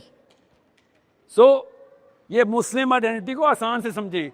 कोई और चीज डाली आपने, अल्लाह की कसम आखिरत में गारत हो जाएंगे आप। आइडेंटिटी के ऊपर कॉम्प्रोमाइज नहीं। आइडेंटिटी सिर्फ मेरा रब है, बस उसकी किताब है, उसका रसूल है। हम तो किसी साहबी के को भी अपने अकीदे में नहीं डालते। ये लोग आ गए हैं छोटे मोटे अंकल बताएंगे हमें। सॉरी, हमारा सिर्फ आखिरी कलाम मेरे नबी सल्लल्लाहु अलैहि वसल्लम तक, बस उसके बाद कोई और एडिशन नहीं आएगा मेरे दीन के अंदर। It is that simple. और पूरी दुनिया का हर इंसान मेरे जिम्मे है। इंडिया का हिंदू भी, न्यूजीलैंड का क्रिश्चियन भी, पाकिस्तान का मुसलमान भी मेरे जिम्मे। मेरे से सवाल होगा कि तूने उसकी बेहतरी के लिए क्या किया था? टेंजिबल्स दिखा, टेंजिबल्स। तूने ताकत दी थी, खलीफा बनाया था मैंने। अपने आप को आदम का बेटा कहता है, खलीफातुल अर्द का बेटा बैठा। इतनी एरोगेंस से चलता था दुनिया में तू। ये बेसिक है कुरान का लेसन, किसी शक में मत रहिएगा। आप छूटने वाले नहीं हैं। अल्लाह की कसम बड़े बड़े लोग छूट जाएंगे। मुझे कुरान ने बताया मुसलमान नहीं छूटने वाला। ये वाहिद दीन है हमारा। क्रिश्चियन कहते हैं ईसाई ने और हजरत ईसा ने सूली चढ़ गया हम बच गए। यहूदी कहते हैं हमें तो अल्लाह ने चोजन मन कर तूर उठा लिया गया हम बच गए। मुसलमान पता क्या कहता है? सारे के सारे लिटरेचर का एक ही निचोड़ है, इस्लाम ले आए हो, जन्नत का तो नहीं पता, दोज़ख की गारंटी जरूर मिल जाएगी अगर कुछ ना किया तुम पे अल्लाह की किताब और अल्लाह का रसूल आया है, तुमने ना कुछ किया, तुम नहीं बचने वाले। ये वाहिद दीन है जो दोज़ख की गारंटी दे रहा था अपने फॉलोअर्स को कि बेटा बचने वाले नहीं हो अगर एक्शन में नहीं आओगे तो। तुम मुफ्त में नहीं एंटर, यहां पे नेपोटिज्म रिश्तेदारी नहीं है इस्लाम में। अल्लाह ने कह दिया वो मुसलमान आ रहे हैं, इनको इधर ले जाओ, इधर ले जाओ। उधर ऐसे कोटे नहीं खुलने, उधर अमल के कोटे खुलने। एक भी सवाल बताए जो मैंने आपसे बातें की और आखिरत में अल्लाह ने ना पूछा हो। पहला सवाल क्या आखिरत का? रब्बे कायनात आपके साथ अकेले में खड़े होकर बात कर रही है, क्या सवाल पूछने?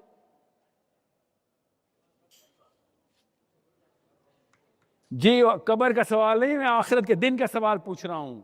कब्र का तो अजाब आप भुगता के निकल भी आएंगे, तब तक असली सवाल पूछ रहा हूं जिसमें खरबों सालों की दोज़ख भुगतनी है।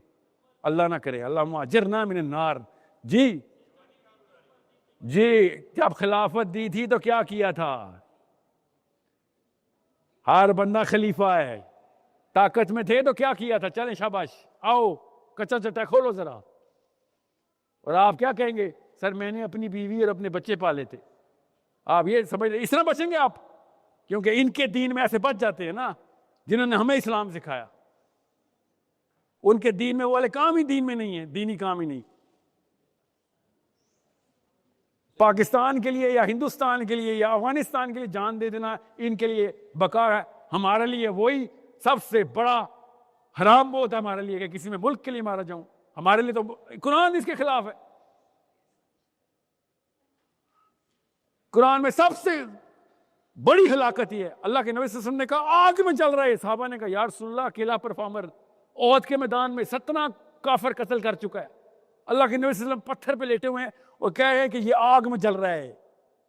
This man is burning in fire right now. साहबा शौक में चले गए कि या रसूलल्लाह हम ऐसा क्या जानते नहीं है जो आप जानते हैं, हमें बताएं। तो नबी सल्लल्लाहु अलैहि वसल्लम ने शाह फरमाया अपने कबीले के ऑनर के लिए लड़ रहे हैं, ये जो बड़ा परफॉर्मर है।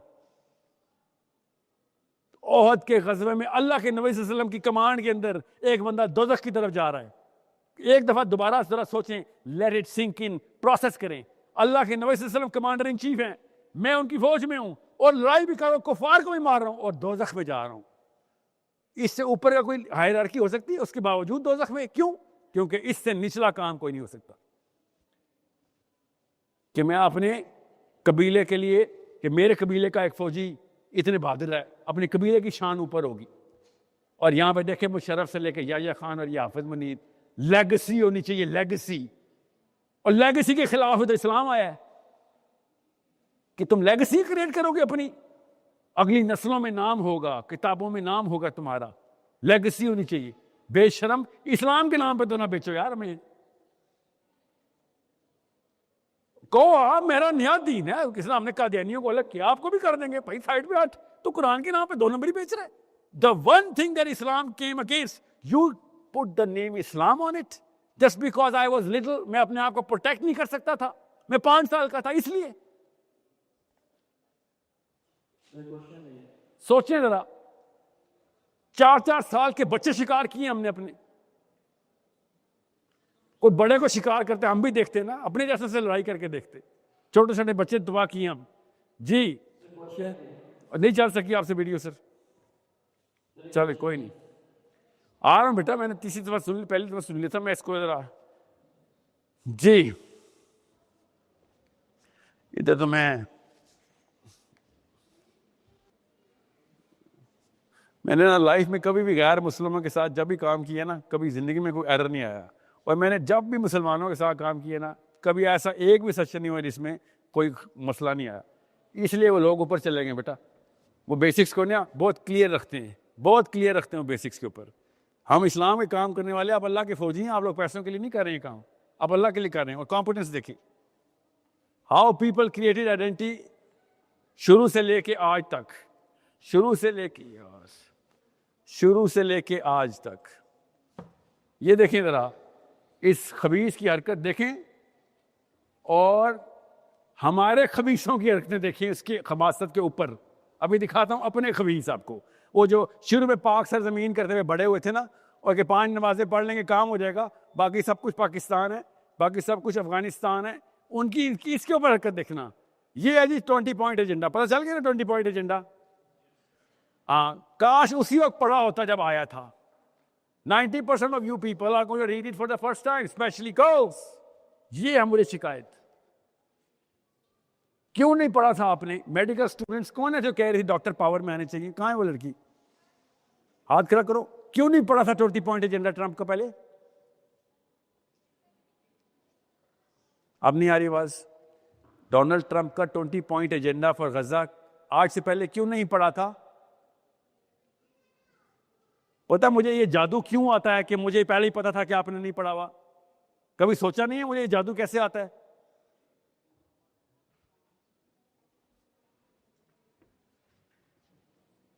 सुनने जरा गौर से भाई साहब क्या लिखते। ऊपर देखे नंबर 1 लफ्ज देखी, Gaza will be what? de-radicalized. Gaza will be de-radicalized. वापस जाऊं स्लाइड में दिखाऊं रेडिकल्स? स्टार्ट किया है भाई साहब ने डॉक्यूमेंट, और ये जाएंगे पाकिस्तान को मुसलमानों को रिप्रेजेंट करने, और हमें कोई और एजेंडा दिखाया गया था और उसने कुछ तेरी कोई औकात है तुझे कोई एजेंडा दिखाएगा? ये दिन आ गए हैं कि डोनाल्ड ट्रंप अब पाकिस्तानियों के लिए कोई स्पेशल एजेंडा बनाएगा। इनको मेन्यू दिखाई होगी, साजी तुम्हारे लिए न्यारी बनाई हुई है, चुप करके खाओ। तुम और क्या करते हो दुनिया में? तुम्हारी अचीवमेंट होगी, तुम्हें डोनाल्ड ट्रंप ने भी न्यारी खिलाई, घर जाके बताओ कि नस्लें संवर जाएंगी। इनके ये अचीवमेंट्स हैं, और ये झूठ क्या बोल रहा है? हमें कोई और एजेंडा दिखाया गया था। दिन ये आ गए हैं कि पाकिस्तान जैसे मुल्क के मुस्लिम लीगियों के लिए एक स्पेशल एजेंडा तैयार करो, क्योंकि दुनिया को धोखा देने के लिए इनको गलत एजेंडा दिखाना है। ये दिन आ गए हैं, सोचें जरा। और ये लफ्ज नहीं लिखा हुआ था उसमें। क्यों नहीं लिखा हुआ था डी-रेडिकलाइज्ड?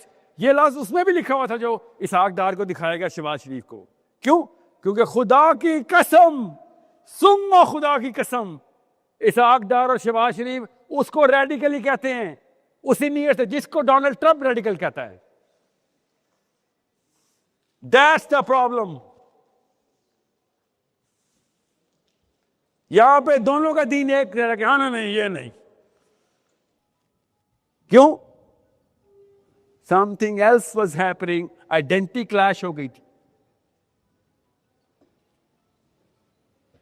आइडेंटिटी जब क्लैश होती है तो बचपन से क्लैश होती है। बचपन में जो स्ट्रक्चर बना होता है वहां से क्लैश होती है आइडेंटिटी।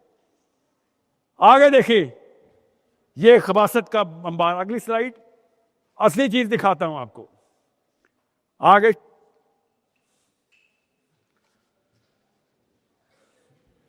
जी, आईडीएफ का नया नाम आईएसएफ। आईडीएफ का नया नाम आईएसएफ, मगर आईडीएफ से बेहतर, न्यू एंड इंप्रूव, सस्ता और भरोसेमंद। अल्लाह की कसम, ये मतलब है इसका, सस्ता और भरोसेमंद। क्यों? मुसलमान हैं। जॉर्डन और इजिप्ट के मुसलमान। पहले हमारे यहूदी बच्चे मरते थे, हमारे यहूदी रहबाज ने कहा, ओए हमारे बच्चे क्यों मरवाता है मुसलमानों के पीछे? एक यहूदी 1000 मुसलमानों से ज्यादा कीमती है। ये जेंटाइल्स हैं, हम चोजन वंस हैं। इनके अपने बंदे मरवाओ। तो आईडीएफ की जगह आप मुसलमान लड़ेंगे गजा में, आईएसएफ के नाम से। ये है नया एन इंप्रूव्ड वर्जन। और आगे क्या होगा? इन द इवेंट अगर मुसलमानों को यह बात पसंद ना आई तो फिर आईडीएफ से कहेंगे, ये देखो, ये करो। ओहो, और नक्शा किधर मेरा? ये है जी इस वक्त का नक्शा। ये है 20 पॉइंट एजेंडा। ये येलो लाइन है, इस वक्त आईडीएफ यहां पे है।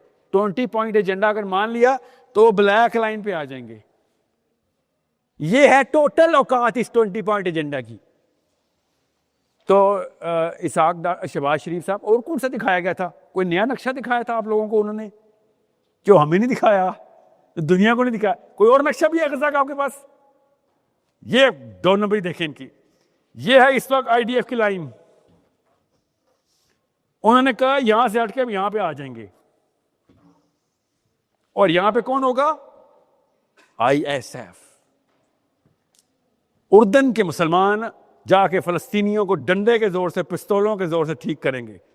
इजिप्ट के मुसलमान जो हमारे शुरू से काम आते रहे हैं, सबसे ज़्यादा फ़लस्तीनी 9 अक्टूबर के बाद किसने मारे? मिस्र ने, गोलियों से। IDF ने इतने फ़लस्तीनी नहीं मारे जितने मिस्र ने मारे। आपको पता था इस बात का? बेचारे भागने जाते थे और ये बॉम्बिंग करते होते थे। ये है मुसलमान। क्यों? क्योंकि उन्होंने कहा भाई मिस्र के बका के लिए, मिस्र के बका के लिए जरूरी है। मिस्र के 16 फौजियों को मिस्र का टॉप रैंक आर्मी का ऑनर मिला है। किसके खिलाफ? फलस्तीनी महाजरीन के खिलाफ। खुद अपने ही बमों से फट गए थे। National identity. फलस्तीनी बच्चों के ऊपर बॉम्बिंग, उनकी जो सुरंगें थे उनके उधर बम मारते हुए जो अपना फौजी मरा है वो शहीद है इनका, मिस्रियों का। This is the problem. यहां पे, इधर रफा पे, इधर मिस्र, इधर मारता था फलस्तीनी।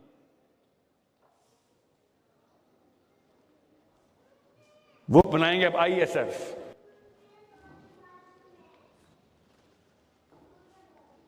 किधर है जी?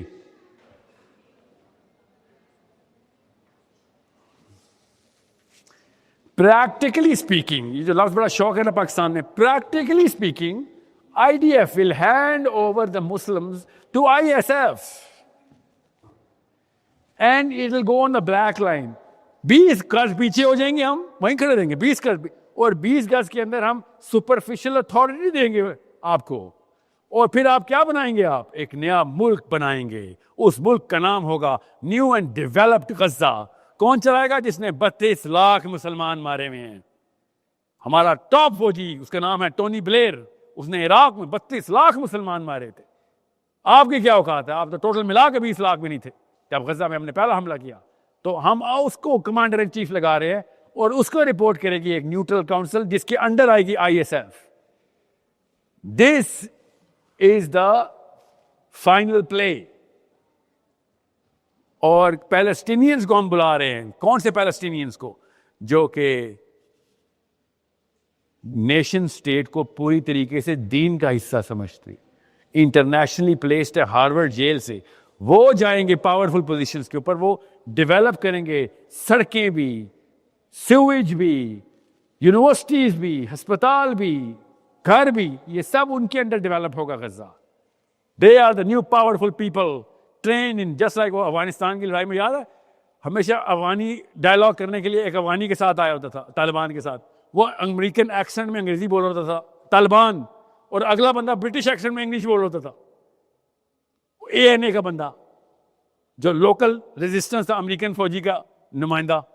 ये वो लोग होते जो वहां पे ट्रेन होते, nationally what's the word, doctrined brain wash, इसको मैं कहता हूं ना। ये लोग ब्रेन वॉश करते हैं कि हाँ जी, तुम इंग्लैंड की नेशनैलिटी को या अमेरिका की नेशनैलिटी को नंबर 1 सुप्रीम अथॉरिटी समझते हो कि नहीं? ना 7/11 जब 7/7 हुआ ना 2007 में, 2007 में होता ना 7/7 इंग्लैंड में, तो रेफरेंडम कराया इंग्लैंड ने, आर यू मुस्लिम फर्स्ट और ब्रिटिश फर्स्ट? तो इंग्लैंड के मुसलमानों ने कहा सर क्या बात करते हैं आप, ये कुछ सवाल है पूछने वाला? हम पाकिस्तानी ओवरसीज हैं सर, हम पहले पाकिस्तानी फर्स्ट थे, इस्लाम फर्स्ट थे, अब हम इंग्लिश फर्स्ट है। What is that? ये तो सवाल ही नहीं बनना चाहिए था। ये तो आपने हमारी इंटेलिजेंस और अकीदे की तौहीन की है। Of course we are British first. जब हम हमारी नस्लें पाकिस्तान में थी, we were Pakistani first. Now we have a British passport, now we are Pakistani first. 83% of British Muslims said they are British first. Muslims later. 83%. मैंने आपको आज सेशन से पहले आते सबसे पहले क्या कहा था कि बस मेरा और आपका एक ही राब्ता है, और वो राब्ता आखिरत का दिन है। अगर आप भी मानते हैं आखिरत के दिन वाला, मैं और आप स्पेक्ट्रम में इकट्ठे हो रहते, हम भी मान, उसके लिए आप लोग सीरियसली काम करेंगे। वरना मेरी लेक्चर सुन लिया आपने, उससे क्या फर्क पड़ता है? डॉक्टर इसरार का सुने, मौदूदी का सुने, गामदी का सुने, मोहम्मद अली मिर्जा का सुने, क्या फर्क पड़ता है? एसोसिएशन के थ्रू मोमेंटम बिल्ड करने के लिए एक वो चाहिए होती है, एनर्जी चाहिए होती है। वो क्रिटिकल एनर्जी तभी क्रिएट होती है जब आपको पता होगा भाई ये मेरे उस डीपर नीड के बारे में बात कर रहा है, आखिरत की बात, जिसकी वजह से मैं वो करता हूं, एक्शन लेता हूं किसी भी चीज का।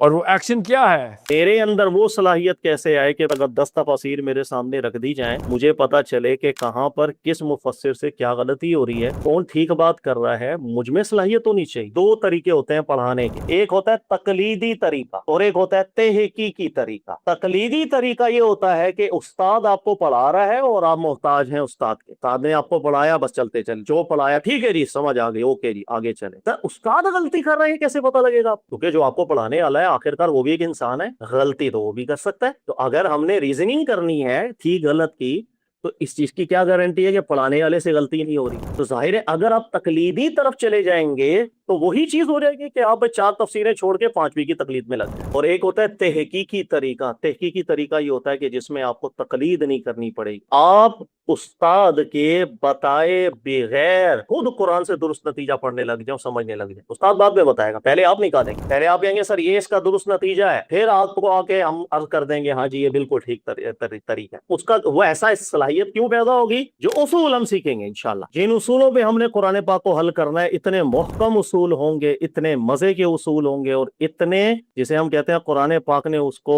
बेहतरीन तरीके से वजाहत उसकी की हुई है कि जिससे निकलने वाले फिर नताइज दिल में सुकून देके जाते।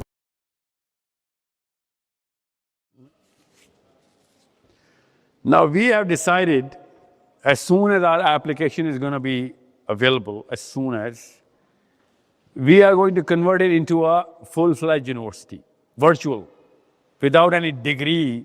We are going to make sure it's mandatory कि आप 5 hours a week R&D में आप देंगे। अब कौन सी चीज़ की R&D करेंगे वो तो आपको बेहतर पता है, क्योंकि आपको पहले ही हमारे 4 पिलर्स पता है। यतलू अलैहिम आयात, वन ऑफ दोज पिलर्स, या आप उसकी R&D करेंगे और आप कुरान और सीरा को साइंस से कनेक्ट करते हुए you are gonna write research papers जी। So we are going to create 4 different schools combining together to publish, involve you guys and publish your kids, yours, research and development. Development का क्या मतलब है? R&D में हम अब move कर रहे हैं integrating your courseworks into your applications. उसकी तफसील में एक बड़ी तफसीली वीडियो आने लगी IMS के ऊपर कि अब आपके एक्शंस को हमने कैपिटलाइज करना है। आपका IQ मेजर नहीं हो रहा, कोई फायदा नहीं किताबें पढ़ने का। मेजर करेंगे तो पता चलेगा इंप्रूव हो रहा है कि नहीं। If you can not measure you will not be able to manage, and I need you to manage that. तो कौन कौन से सब्जेक्ट्स के अंदर? मैथमेटिक्स में, फिजिक्स में, बायोलॉजी में, केमिस्ट्री में, पॉलिटिकल साइंस में, इवन बिजनेस स्टडीज में। We are going to have to run you just like a school system, जिसमें आपने 5 घंटे मिनिमम देने हैं, वरना आप IMS की रेटिंग सिस्टम का हिस्सा बन नहीं सकते। IMS is a free thing, but rating is not free. Rating is going to get you money. We need to pay the IMS people now so that they cannot do anything else. मुझे आप full time चाहिए IMS में। तो full time जाने के लिए आपको जो we will pay for your time, you will need to spend that time in either teaching or studying. वो रेटिंग ही डिपेंडेंट होगी। अब वो रेटिंग कैसे होगी? 5 घंटे आप हर हफ्ते देंगे, 1 घंटा रोज का, जिसमें आप या पढ़ रहे हैं या पढ़ा रहे हैं। तो उसके बाद आप you're in the system. Once you're in the system, we'll take care of you, इंशाल्लाह। उसके बाद आपको पब्लिश कैसे करना है वो हमारा काम है। पूरी दुनिया में 120 मुल्कों में IMS है। You'll be published everywhere, but we need your expertise to be published in places and journals जहाँ पे मैटर करता है। अगर 100 बंदा, हमारे पास 8.5 लाख बंदा है, 7.5 लाख बंदा है अल्हम्दुलिल्लाह, तकरीबन 8 लाख। अगर 100 बंदा भी मैं पब्लिश कर रहा हूँ ना साल का, तो आपको मैं बता नहीं सकता, मुस्लिम ब्रांड 1 मिनट के अंदर आपने टॉपल कर दिया है। 0 से हीरो बन गए हम। 100 बंदा भी पब्लिश हो गया तो 1 साल में किसी भी क्रेडिबल जर्नल में, और वो जर्नल कोई मामू के बेटे को नहीं पब्लिश करते, वो हर काम की चीज पब्लिश कर देते। उधर नहीं कोई 2 नंबरी चलती, पाकिस्तानी नहीं है वो। हमारे 2 पब्लिश हुए हैं इसलिए हमें पता है, 2 से काम नहीं चलना। वो दोनों के दोनों बहुत बहुत काम के लोग हैं, एक मैथमेटिशियन है और एक फिजिसिस्ट है, उनके तो पब्लिश होना ही होने थे, वो IMS में ना भी होते तो होने थे। It is that simple. I need you guys and your kids. Patent करा रहे हो प्रोडक्ट्स आप, ट्रेडमार्क करा रहे हो आप प्रोडक्ट, इन्वेंशन आपके हाथ से आ रही हूं, वो तब होती है जब स्टेज 1 पे पब्लिकेशंस आपके हाथ में आ जाए, काम की चीजें आप लिख रहे हो। और कहां से लिख रहे हो? मैथमेटिक्स की। कहां से? कुरान से। मैं आपको कुछ एग्जाम्पल और ट्रेनिंग दे देता हूं, आज तो नहीं दे सकता मगर वीडियो आ रही है, जो कुरान पाक की आयतों के थ्रू आप फिजिक्स के पोस्टुलेट्स प्रेजेंट कर सके। हाथ पकड़ के चलाना सिखा देते हैं अगर आपको नहीं अगर मसला हो रहा है, डोंट वरी। उसके बाद peer to peer learning and collaboration की आपकी रेटिंग सिस्टम हमने डाल दी है। अगर आप आपस में कोलैबोरेट कर रहे हैं, you are the most important person for me. अगर आप इकट्ठे हो रहे हैं, आपकी रेटिंग होनी ऊपर जानी जरूरी है। आपके ग्रुप्स बन रहे हैं, आपकी रेटिंग ऊपर जानी जरूरी है। अब इंशाल्लाह नवंबर 1 से या दिसंबर 1 से सोर्स कोड की ऑफिशियल वेबसाइट के ऊपर जो हमारा स्टूडेंट पोर्टल है, उधर आप IMS को कनेक्ट करने लगे। क्या हो? आपस में कनेक्ट हो जाओ। You will see that student portal access hopefully इसी महीने, मगर उसका एक्सेस 1 दिसंबर को सबके लिए खुल जाएगा सोर्स कोड की वेबसाइट पे, कि आप सब कनेक्ट होंगे। Everyone will learn, everyone will grow, and not just learn mathematics or whatever. Even business community will come together, political community will come together. अगर मैं आप लोगों को इकट्ठा नहीं कर सक रहा हूं तो ये मेरा मसला है, मगर अगर आप इकट्ठे हो ही नहीं रहे, प्लेटफॉर्म ही मौजूद है, तो फिर ये मेरा मसला नहीं है। फिर आपकी आइडेंटिटी क्राइसिस में सब लोग वेट करें और आप कहें नहीं यार मुझे नेटफ्लिक्स देखनी है, और भाई नेटफ्लिक्स से ज्यादा एंटरटेनिंग चीज है, प्रोग्रेस है ये। नेटफ्लिक्स से, ये हॉलीवुड से ज्यादा एक्साइटिंग फिल्म है ये, इसमें रिजल्ट्स आपके काम की हैं, इसमें पैसे मिल रहे हैं आपको, इसमें काम मिल रहा है आपको, इसमें मोस्ट ऑफ ऑल इसमें इस्लाम मिल रहा है आपको। अगर आप ताकत में नहीं आ रहे हैं, मेरे बच्चे भी कमजोर हो रहे हैं, मैं अकेला अपनी फैमिली को नहीं अल्लाह तक पहुंचा सकता, मुझे आपकी जरूरत है। मुसलमान इकट्ठे नहीं होंगे, कोई किसी का कोई फायदा नहीं होगा। बेसिक कॉन्सेप्ट क्लियर कर ली।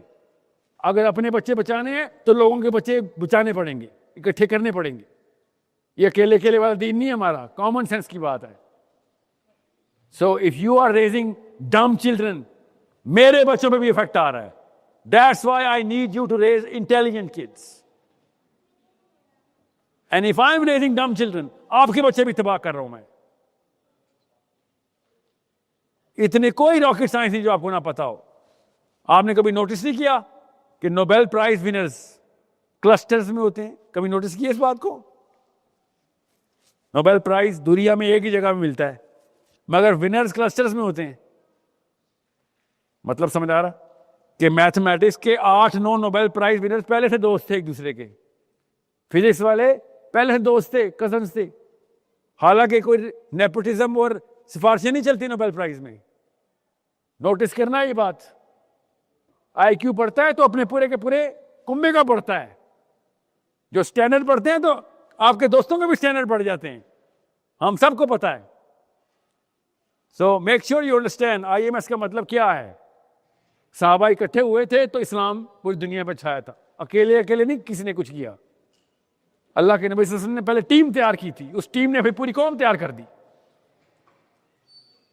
बड़ा आसान था, बल्कि सबसे आसान था। नबी अकेले हो जाते, नबियों को कहा जाता था नबी अकेले हो जाते। कोई एक भी नबी अकेला हुआ है, अपने हवारी गैर नबियों को इकट्ठा करके उनके जिम्मे काम डाला है।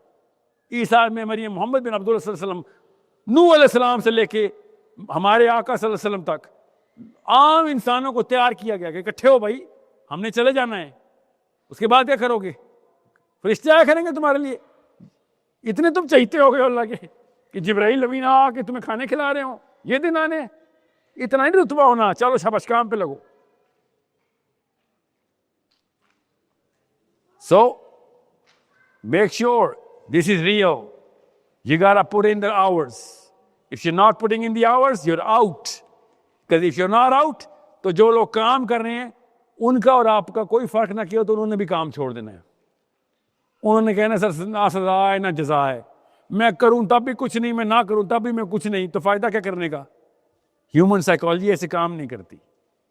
सो we need to honour and grace those people जो कि काम पर परफॉर्म कर रहे हैं. उनकी रैंकिंग्स अलग से होंगी, उनकी रेटिंग सिस्टम इसलिए बनाया.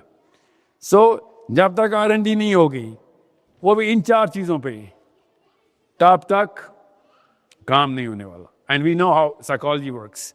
सो आपके बच्चों की और आपकी एक एक अचीवमेंट को मैंने पब्लिश करना है. आप चाहे वो मॉरल ग्राउंड्स की हो, चाहे वो मेंटल ग्राउंड्स की हो, चाहे वो पॉलिटिकल ग्राउंड्स की हो, चाहे वो फाइनेंशियल ग्राउंड्स की हो, चारों पिलर को ऐसे मैंने प्रचार करना है ताकि मोमेंटम क्रिएट हो जाए, ब्रांड बन जाए. That's how human beings work. That's how it's going to come together. So here is the summary. 1 minute में समरी बताऊंगा, सब कुछ समझ आ जाएगा. इधर आपकी बिलीफ सिस्टम जो बचपन से बनी हुई है, उधर आपको अल्लाह के नबी सल्लल्लाहु अलैहि वसल्लम के बारे में जो बताया गया था, वो जिस बंदे ने बताया था उसको शनाख्त करे, क्योंकि असल में वो बंदा वहां पे मौजूद है. अल्लाह के नबी सल्लल्लाहु अलैहि वसल्लम नहीं मौजूद वहां पे. मैं दोबारा रिपीट करता हूं, बचपन में जिसने आपको दीन सिखाया था, उसने अल्लाह और उसके रसूल का कॉन्सेप्ट बताया और अल्लाह के नबी सल्लल्लाहु अलैहि वसल्लम को बड़े ऑनर से बताया. आपका दिमाग इस काबिल ही नहीं था कि वहां पे अल्लाह के नबी सल्लल्लाहु अलैहि वसल्लम को प्लेस कर सकता. आपने वही बंदा प्लेस कर दिया जिसने आपको इंट्रोडक्शन दिया था. वो आपके अब्बू हो सकते हैं, कोई स्कॉलर हो सकता है, कोई अंकल हो सकते हैं, कोई दोस्त हो सकता है, और आप अभी तक उसी बंदे के फिरके में बैठे हुए हैं जिसने बताया था. अल्लाह के नबी सल्लल्लाहु अलैहि वसल्लम के दीन पे नहीं गए हुए, क्योंकि अल्लाह के नबी सल्लल्लाहु अलैहि वसल्लम को अपने उस बॉक्स के ऑनर के अंदर क्रिएट करने के लिए अल्लाह के नबी सल्लल्लाहु अलैहि वसल्लम की सीरा पढ़नी पड़ेगी. वो पढ़े बगैर आपने कैसे समझ लिया कि आप यहां पे क्या आप जो कर रहे हैं कि अल्लाह के नबी सल्लल्लाहु अलैहि वसल्लम मौजूद होते थे, वो भी यही करते? यही टेस्ट है ना हमारा. इसके अलावा तो हम कोई टेस्ट नहीं करते कि यार यहां पे जो एक्शन मैं लेने लगा हूं, ये इस्लाम में वही है जो कि अल्लाह ने कहा है, तो उसका टेस्ट हम कैसे करते हैं कि हाँ यहां पे अगर अल्लाह के नबी सल्लल्लाहु अलैहि वसल्लम होते तो फिर यही करते. ये 20 पॉइंट एजेंडा के ऊपर क्या रिएक्शन आना था अल्लाह के नबी सल्लल्लाहु अलैहि वसल्लम का? सोचें क्या रिएक्शन आना था, और इनका क्या रिएक्शन आया? सोचा नहीं कभी? 6 बंदे मरे कतर में. पाकिस्तान कैसे भागा है कतर के लिए? 60,000 फलस्तीनी मरने पे नहीं मरा, उसी फौज ने मारे. कतर में मरने पे कैसे पहुंच गया? सोचा नहीं कभी? उस वक्त मोहम्मद बिन सलमान को नहीं याद आया पाकिस्तान से पैक्ट कर लूं? तो इतनी सी बातों के ऊपर आप इन लोगों को इतना हाई रैंक ना दिया कि नहीं ये काके सही हैं दिमागी तौर पे. They are where they were when they were 4, 5 और 6. नाउ अगर आप अपने और अपने रब के और अपने रसूल सल्लल्लाहु अलैहि वसल्लम के सांचे को कुरान से और सीरा से खुद पढ़ के प्लेस नहीं कर रहे, तो आपने वो अंकल प्लेस किया हुआ है, वो आंटी प्लेस की हुई है, जिसने बस अजराहे जिक्र, अजराहे हुक्म आपको बता दिया था कि अल्लाह एक है, अल्लाह के नबी सल्लल्लाहु अलैहि वसल्लम आखिर रसूल है. आपने वो हुक्म डाला हुआ इधर, नबी नहीं डाला हुआ इधर, कुरान नहीं डाला हुआ, कुरान नहीं है इधर, अल्लाह नहीं है इधर, वो अंकल है. इसलिए आप अंकल ही के इत्तबा करी जा रही. कभी नोटिस नहीं किया? पाकिस्तानी मुसलमान मौलवी साहब भी कहते हैं हमारे पास सनद है, सनद. और सनद का मैंने क्या करना है भाई? तू डायरेक्ट सीरा क्यों नहीं देता मुझे? Why is not your first reaction from the सीरा? तुम सनद कैसे प्रेजेंट करते हो सीरा से पहले? कोई सीरा कोई सीक्रेट किताब है जो खाली खास लोगों तक पहुंचनी थी? कबाला करते हैं हम क्या? हम जादू मंत्र वाले लोग हैं? हम यहूदी है क्या? यहूदियों में तालमूद को औरत हाथ नहीं लगा सकती, इसलिए यहूदी बोला है. उनके दीन में उनकी औरतें तालमूद को हाथ भी नहीं लगा सकती, औरतें नजस होती है, ये उनका दीन है. सो हम क्या सीक्रेट रखते हैं सीरा को? ऐसा कोई दीन है हमारा? तो सनद क्यों प्रेजेंट होती है हमें, सीरा क्यों नहीं प्रेजेंट होती? ऐसे नहीं वो मिर्जा वायरल हो गए थे ना, मिर्जा साहब वायरल इसलिए हुए थे, कॉमन सेंस का सवाल किया था ना उसने कि यार या तो तेरा बाबा ठीक है या वो ठीक है. 100 मसाइल मुझे मिर्जा साहब से, ये कॉमन बिलीफ को तो टेस्ट करना पड़ेगा ना भाई, कॉमन सेंस की बात है ना कि 2 चीजें अपोजिट हो. मिर्जा साहब के लिए बाय द वे मैं यही टेस्ट रखता था कि या हुसैन ठीक हैं या ये करंट लोग ठीक हैं, दोनों इकट्ठे तो ठीक नहीं हो सकते, एग्जैक्ट उल्टा काम किया उन्होंने। तो मैं तो नहीं मानने वाला सारे के सारे बुजुर्गान उलमाए कराम सारे इकट्ठे हो जाएं, इमाम काबा से लेके 1400 साल के सारे उलमाए कराम इकट्ठे हो जाए और एक तरफ हुसैन हो, तो मैं तो किसी को नहीं मानने वाला, मैं तो हुसैनी के पास चलूंगा। It's a very common sense test. क्यों? क्योंकि मेरे नबी ने कहा है हुसैन मिन्नी व अना मिनल हुसैन, बस मेरे लिए काफी हो गए। आप किसी और के बारे में हदीस ले आए तो मान लो कॉमन सेंस के ऊपर भी हुसैन 100% है और इस्लाम पे भी हुसैन 100% है, बाकी आप सब लोग उसका उल्टा करे जा रहे हैं और आप कही जा रहे हैं आपकी आइडेंटिटी ठीक है। तो फिर अगर आप ठीक है नाउज़ बिल्लाह वो गलत है, फिर दोनों इकट्ठे ठीक नहीं हो सकते। And that's the problem you need to come out of कि किधर है भाई वो इस्तदलाल, किधर से इस्तदलाल हो रहा है? किताब तो पढ़े नहीं, इस्तदलाल कैसे कर रहे हैं? वो ना गोरों की मूवमेंट है WWJD, पता ना, what would Jesus do, Google करना व्हाट वुड जीसस डू, कि यहां पे अगर ईसा इब्न मरियम होते तो वो क्या करते? What would Jesus do. Her Christian पादरी ये बताता है, हम भी तो यही करते हैं कि यहां पे अल्लाह के नबी सल्लल्लाहु अलैहि वसल्लम होते तो क्या 20 पॉइंट एजेंडा पे साइन होता? सोचें जरा, आप बताएं होता? कौन से नुक्ते के ऊपर साइन ना होता और किस वजह से ना होता? क्या आप वाकई मोहम्मदी इस्तदलाल कर सकते हैं? इधर सीरा पढ़ेंगे तो करेंगे ना। It's that simple. खाली जज्बात में नहीं ना करनी आपने, पूरे होश और हवास में ना करेंगे आप, क्योंकि आप जज्बात में कर रहे हैं तो आप बच्चे हैं, वो तो आपका बेटा अमर भी कर देगा जज्बात में ना, उसमें क्या है? क्या करना हमने? बालिग होने का फायदा क्या हुआ? सवाल तो आपसे बड़ों वाले होने, औकात हमने बच्चों में रखी हुई है, तो फिर मारे जाएंगे। फिर वापस आता हूं आखिरा के मैदान में। आपका और मेरा मुआहिदा सिर्फ आखिरा के मैदान का है, वरना आप मुझे क्यों सुन रहे हैं और आपने क्यों कुछ करना है? हमारे और मेरे और आपके बीच में एक ही मैदान कॉमन है, वो है उस दिन कहीं शर्मिंदा ना हो जाए हम, उस दिन जलील हो गए, जो मर्जी हो जाए खत्म, उस दिन इज्जत मिल गई, चाहे दुनिया पूरी जूते के नीचे रखती हो, बच गई।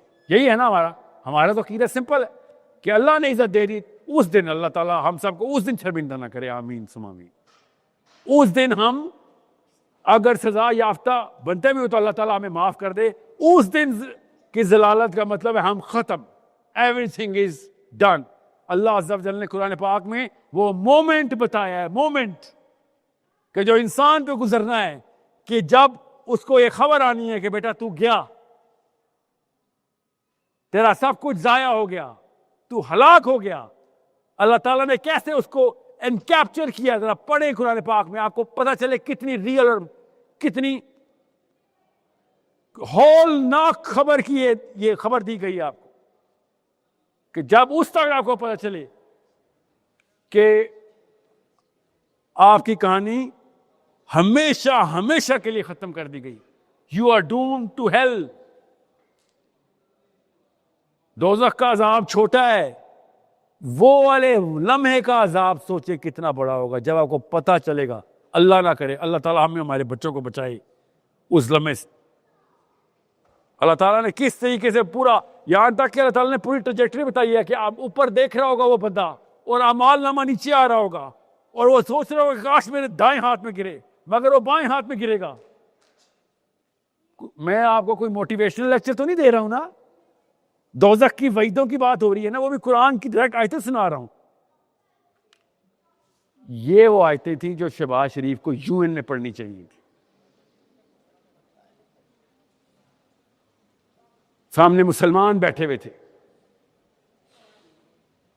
कि 57 मुल्कों में बैठे 2 अरब लोगों को रिप्रेजेंट कर रहे हो, बेशर्मो, तुम्हें इतनी गैरत नहीं है कि एक बदमाश का बच्चा 114 मुल्क एक तरफ होते हैं और एक अकेला आके वीटो कर जाता है, तुम अपने आप को लीडर कहते हो, अपना ईगो बूस्ट करते हो इधर आके और अपने सूट पहन के समझते हो यू आर सम एलीट।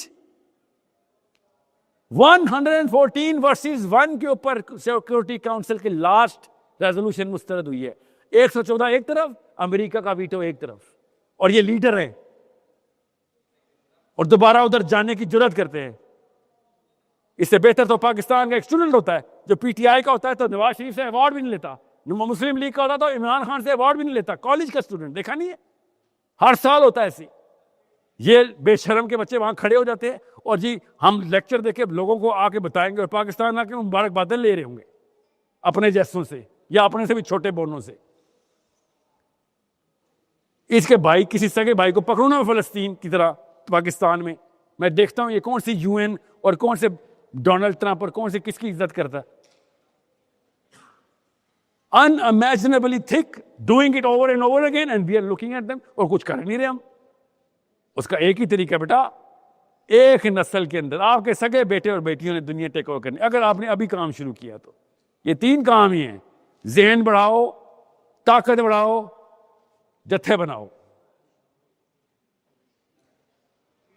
वअइद्दु लहुम मस्तताअतुम मिन कुव्वा। If you're not competent, you're the enemy. If you're not a billionaire, you're the enemy. If you're not coming together, you're playing solo, you are the enemy. It's that simple.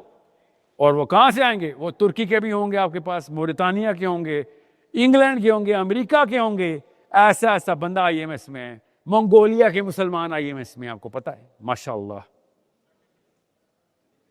कि basic concept है भाई, हमने इकट्ठे होना है, हमें आखिरत की रसवाई नहीं चाहिए, इकट्ठे होना है।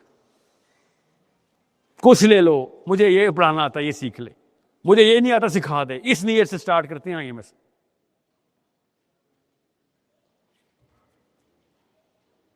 ये 2 नंबर हमें मरवा गए, ये हमें छोटे छोटे झंडे पहना गए और हमें मरवा गए।